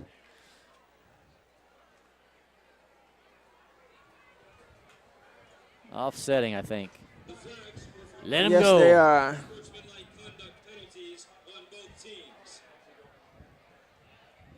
Hey, they forgot to pick up their flags.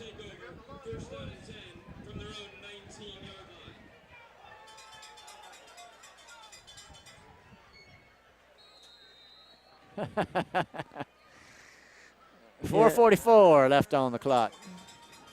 Quattro. Number 9. Quick You can tell 4-yard pop. South Broward has some speed. Their running backs hit the hole pretty hard and quick. One thing you can also tell and maybe could contributing factor to this game, they don't have as many players as Lakeland. Lakeland's probably got an extra 10, 15. So you guys dressed for the game. Depth could be an issue for them in terms of fatigue.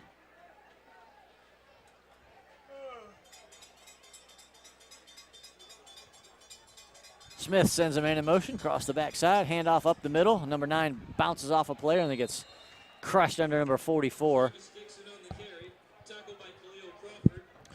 Khalil Crawford. Under 4 minutes to go now. Lakeland up comfortably after being a tight game for much of the way, but up 31-6 now. That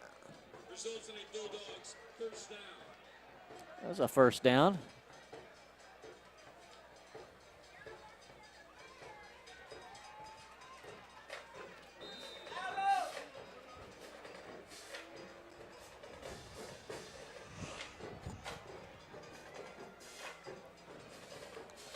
Lakeland drum line jamming in the north end zone.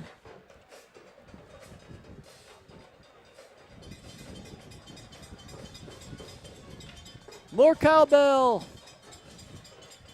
Handoff this time. Whoa. Busted in the backfield. Number 17 came knifing through. So Quavion Mathis. He's having a heck of a game. Came flying around the corner.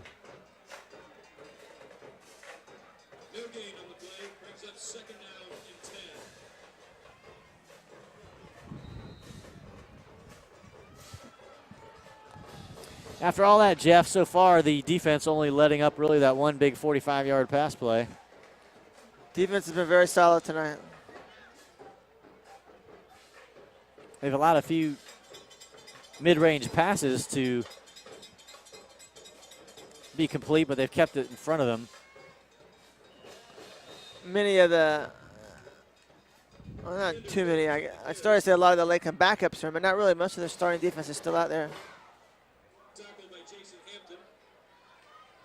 Hampton on the stop that time, 3rd down and 7.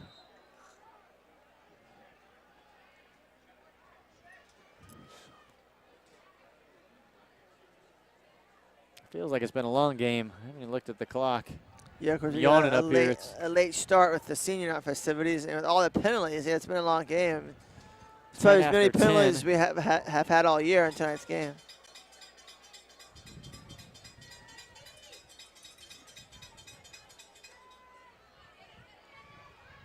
Oh, nice cut. He got flipped around. Once again, the initial hit was by Mathis. Sequavion Mathis. Just got a shoulder in there and spun him around. No 2-minute warning in high school, but we are under 2 minutes. Just snuck under that on the clock. So in the waning moments here. For the defensive play of the game, it's kind of a heated race between Trey Huntley and Sequavion Mathis. I don't think you can go wrong either way. Mathis coming on here a little bit at the end of the game. Yeah, he's got an interception tonight and a fumble recovery.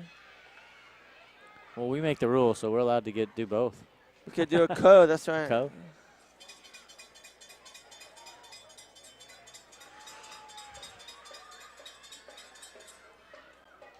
The 31 gets tripped up for a couple yards loss. Behind the line, nice job. A.J. Thomas and Jason Hampton making the tackle for the Dreadnots behind the line of scrimmage. Down to almost a minute.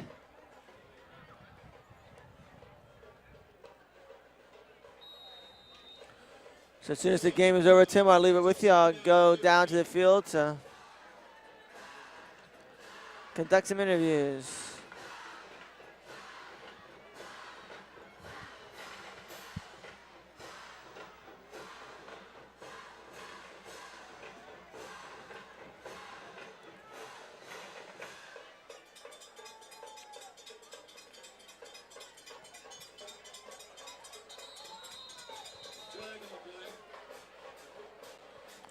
He's gonna, give himself the hug again, delay a game. Oh, delay a game. That's like 3 or 4 delay games for the Bulldogs now. They definitely have had their share of issues with getting the plays in and snapped on time.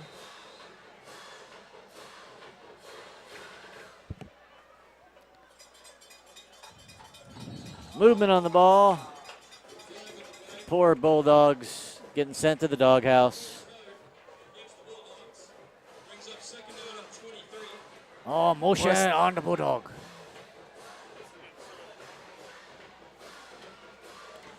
Yeah, I'd like to see the official stats of how many penalties were called tonight. Lots.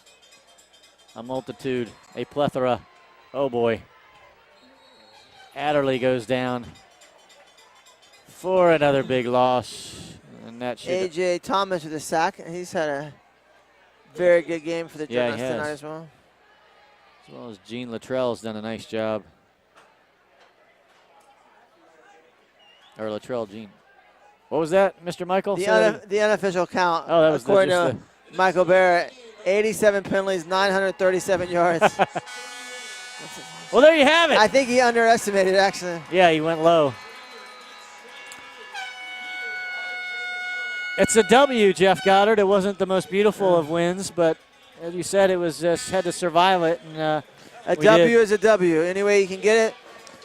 So your final score tonight, as you see there on the screen, Friday Night Football brought to you by Bear Creative, Lakeland 31, South Broward 6. Tim, I'm going to head down to the field and do it as we enter the Agnini Family Dental post-game show. Mr. Goddard will go down and try to get a couple interviews. The burning question might be what happens to number 2 after the ejection. So Jack Smith got booted out in the third quarter. And in high school football, what does that mean for the next game? Pivotal game here next week against the Kathleen Red Devils.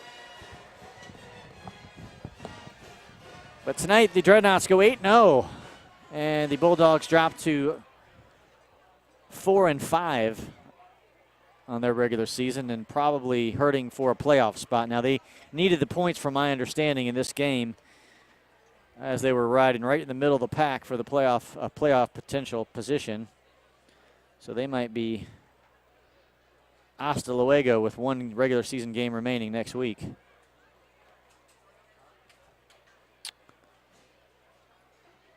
Good congratulatory midfield tradition as these teams hit hard. A lot of unsportsmanlike penalties, a lot of after extracurricular, as Michael Barrett would say, giving them the business kind of plays after the whistle.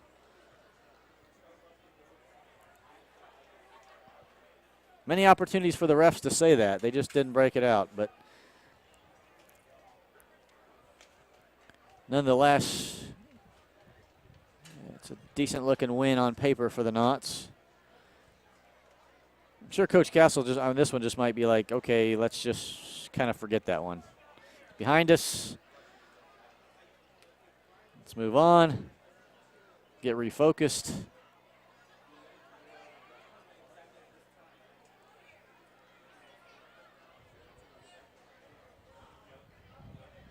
And there's Mr. Goddard walking out on the field with the microphone.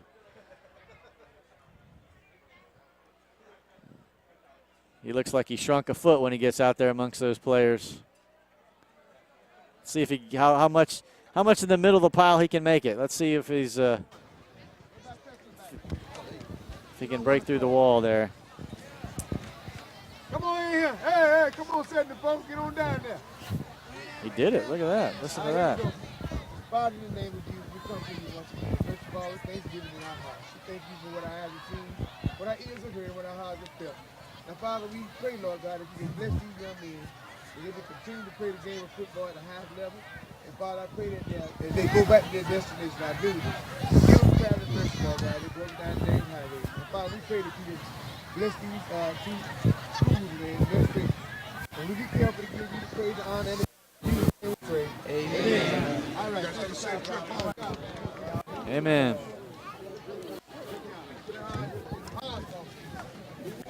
Knots a wiener, 31-6 here at Bryant Stadium. Thank you all for joining us. If you were hanging in there tonight, a little silliness and fun high school football. That's what it should be. Lots of fun still at this stage of things.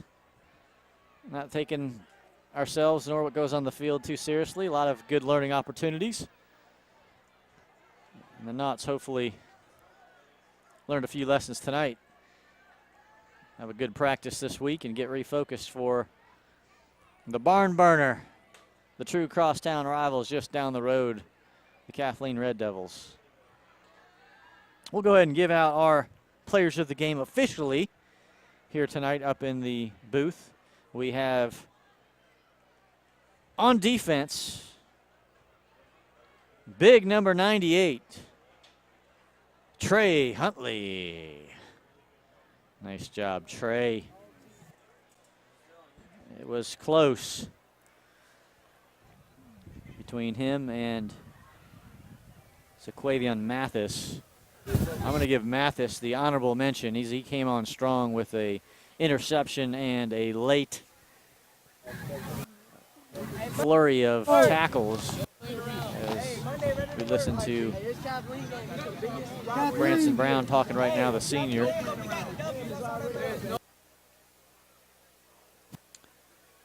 Those big men don't get many honors down there in the trenches, so great defensive game by Trey Huntley. He is our defensive player of the game. Latrell Jean was also an honorable mention tonight for me. Did a fantastic job watching him in isolation a lot and did a great job. On offense, number 22, DeMarcus Bowman is your offensive player of the game.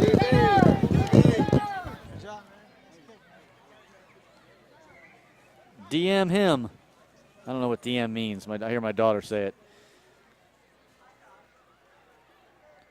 DeMarcus Bowman.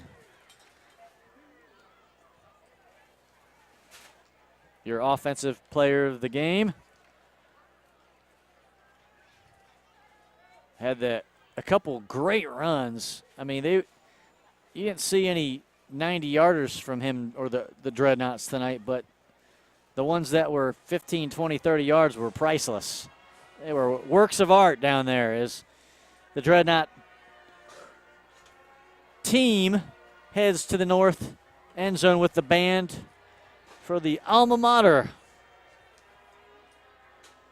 Hands raised up.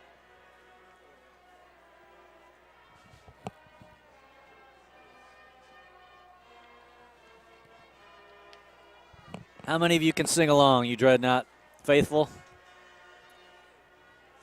Together.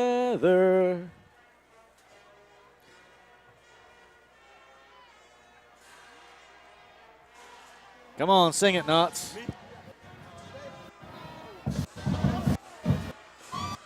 And fireworks to boot. Our own Lakeland High. Good job, guys. 31-6. As we're waiting for Mr. Jeff Goddard now to track down a few quick interviews. Hard to believe the seniors only have one more official home regular season game. You saw lined up before the game, there's numerous seniors on this team. A lot of skilled players still underclassmen, but of course your quarterback, your kicker, key players heading on, some to the next level. They continue their career. For others, it's the end of the road for their football career, and they're going to enter their various academic pursuits, as happens every year.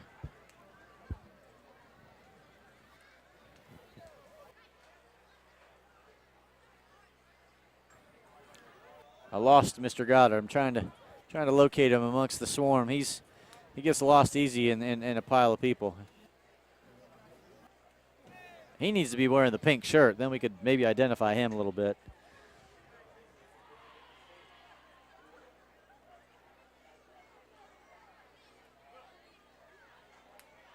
If you're still with us, you truly still bleed black and orange. So thanks for hanging on. If you hang with us for the interviews, just kind of keep us on the computer, whether it's background noise or whatever, we appreciate.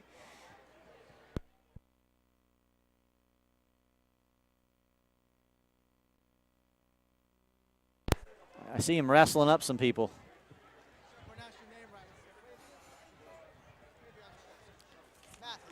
Looks like he's got our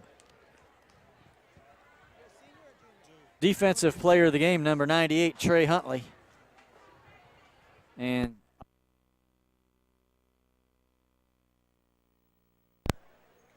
oh, we can give it both to them. Come on, we can break the rules. They both get it. They can split it. The coveted hardware that we give out.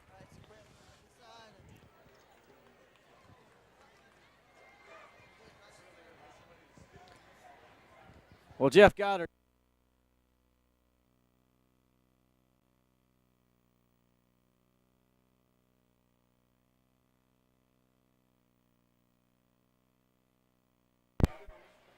Back and a strip, and you recover the fumble as well. Just take us through that play. What happened? I knew they were going to try a pass play because they were down a little bit, and Coach just said just put your best pass rush move on, and that's what I did. And then I see he was holding the ball loose, so I just grabbed it. Did you think for a second you might be able to get a touchdown? You're so close to the goal, and that's every defensive lineman's dream, right? Yeah, but as soon as I picked the ball, as soon as I took the ball from him, he jumped on me, so I couldn't really get far. All right, and just talk about your overall performance tonight, and not only you, but your entire defensive line. You guys were pretty dominant tonight, got a lot of pressure on the quarterback, and penetration throughout the night. Just talk about that. I don't really feel like we did good. We can do better, and next week we'll show that. All right, very good. Thank you, Trey. So, Quavion, you had an interception and a fumble recovery. Let's talk about the interception first. Walk us through that play. It was just, they kept trying to do the curl route on me all night. They got me the first time. I couldn't let it slide the second time. I just had to get it. Fool you once, right? Shame on you. Fool you twice, all right. And what about the fumble recovery there? I seen it flop out. Like, my defender was about to get it, but I had to get it before him. All right. So what was your overall thoughts on the game tonight? You guys seemed a little flat tonight, but the defense, played good, only allowed 6 points. Offense, we just got to keep on progressing. We got to keep doing what we do best. That's it. Any thoughts about Kathleen next week? We're just going to play our heart out like we always do every Friday. All right, thank you very much to Quavion Mathis and Trey Huntley. Great game tonight, guys. We'll be back with you with Coach Castle momentarily. Thanks, Jeff. You got to love the players' honesty at this level, especially. They don't care about any press or being politically correct. Trey Huntley's classic response there is just like, we didn't do that good. So I love I'm situating the broadcast booth up here as we speak. But no, Trey just talking about the reality is we could have done better. and they played hard, but it just didn't come together as far as a clean game tonight, which it happens sometimes. And sure enough, the Knots squeaked through this one. And you have those games. Every football coach and player will tell you that sometimes, whether it's between a Winter Haven and a Kathleen, or whether you're at the college level, there's these games that you just mentally can't get in sync or as focused as you normally do as a unit. And so that showed tonight. But they did enough, right? They had enough key plays and stuck with it. And, by the way, the 6 turnovers didn't hurt them. So if you take away 6 turnovers and the points off the turnovers, sure enough, we could have had a close ball game, but things did favor the Knots tonight here at home as Jeff Goddard is tracking down Coach Bill Castle. It'll be interesting to hear him. I would bet that you would mimic, not quite said the same way as Trey Huntley, but he's thinking, we didn't do so good tonight. So that's probably what you'll hear in his message, although, again, they did enough to win. So we look forward to hearing Coach Castle talk. I'm curious to what he's going to say tonight. Again, if you always want to check out the highlights, you can come into the Lakeland High School locker room this Monday night at 7 o'clock. It's a neat experience if you have not done so. They have a special guest as well that's going to be showing up, I heard, to talk to the crew and anyone that shows up Monday night, so that'll be fun. Go ahead, Jeff Goddard.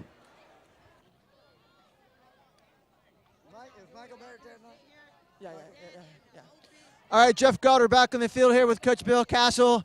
Coach, 31-6 victory over South Broward tonight. Not the prettiest game. What are your overall thoughts and impressions on the performance tonight? Well, the bottom line is we're 7-0, and I think we came in here and underestimated South Broward, and my hat's off to them. I thought their kids played real hard. They got some athletes that did a great job tackling us, and we did a very poor job. Not a good night of execution offensively. We had way too many penalties, and we made some big plays that would have kept drives going and got them called back on penalties. So we got some work to do. We may not be as good as we think we are, and hopefully it's a wake-up call for our team that we'll get ready, because we don't. I mean, Kathleen's got a really sound, they're physical football team, and we'll have our hands full with them. So on offense tonight, it seemed like maybe the bright spot was DeMarcus Bowman, another strong game for him. Talk about your running back's performance tonight. Well, he's been rehabbing his ankle all week with that sore ankle, and, he's still not 100%. But DeMarcus, he ran hard, and, it wasn't pretty, but Kavaris really he gave some great effort on a couple of runs there late in the game, trying to keep drives going. But, like I say, we're 7-0, moving on, and hopefully we'll be ready next week. It seemed like on several of the incompletions, Kavaris was overthrowing people. Was the wind a factor tonight, or just maybe a little bit too much juice there with his arm? They gave us a lot of pressure. They did a lot of blitzing, and we just really never got in a rhythm. Another strong performance by the defense tonight. I believe it was 6 turnovers they forced. Just talk a little bit about their performance tonight. Well, our defense, we count on them, and they play hard, and did a really great job of containing their offense. And so we were just talking a while ago as we were walking over. Unfortunately, Jack Smith was the player that got ejected there. And so it looks like he'll be out next week, barring an appeal. So that's something I guess you guys will try to look at this week? Yeah, we watched it on film, and we think we got a really good chance on Jack. The ref, they thought he swung at him, and really he just came in and made a really good tackle. So we'll see what happens with the appeal. Coach, thank you very much for your time, and good luck against Kathleen next week. Thank you. All right, back to you, Tim.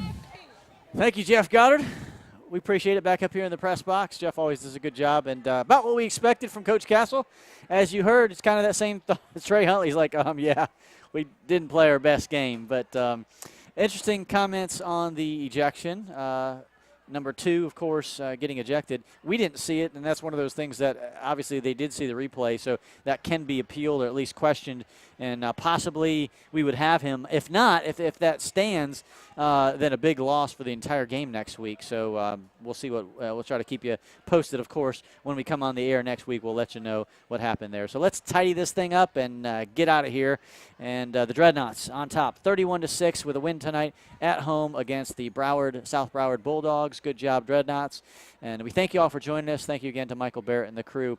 And we'd like to say just God bless and good night and stay safe, everybody. We'll see you next week.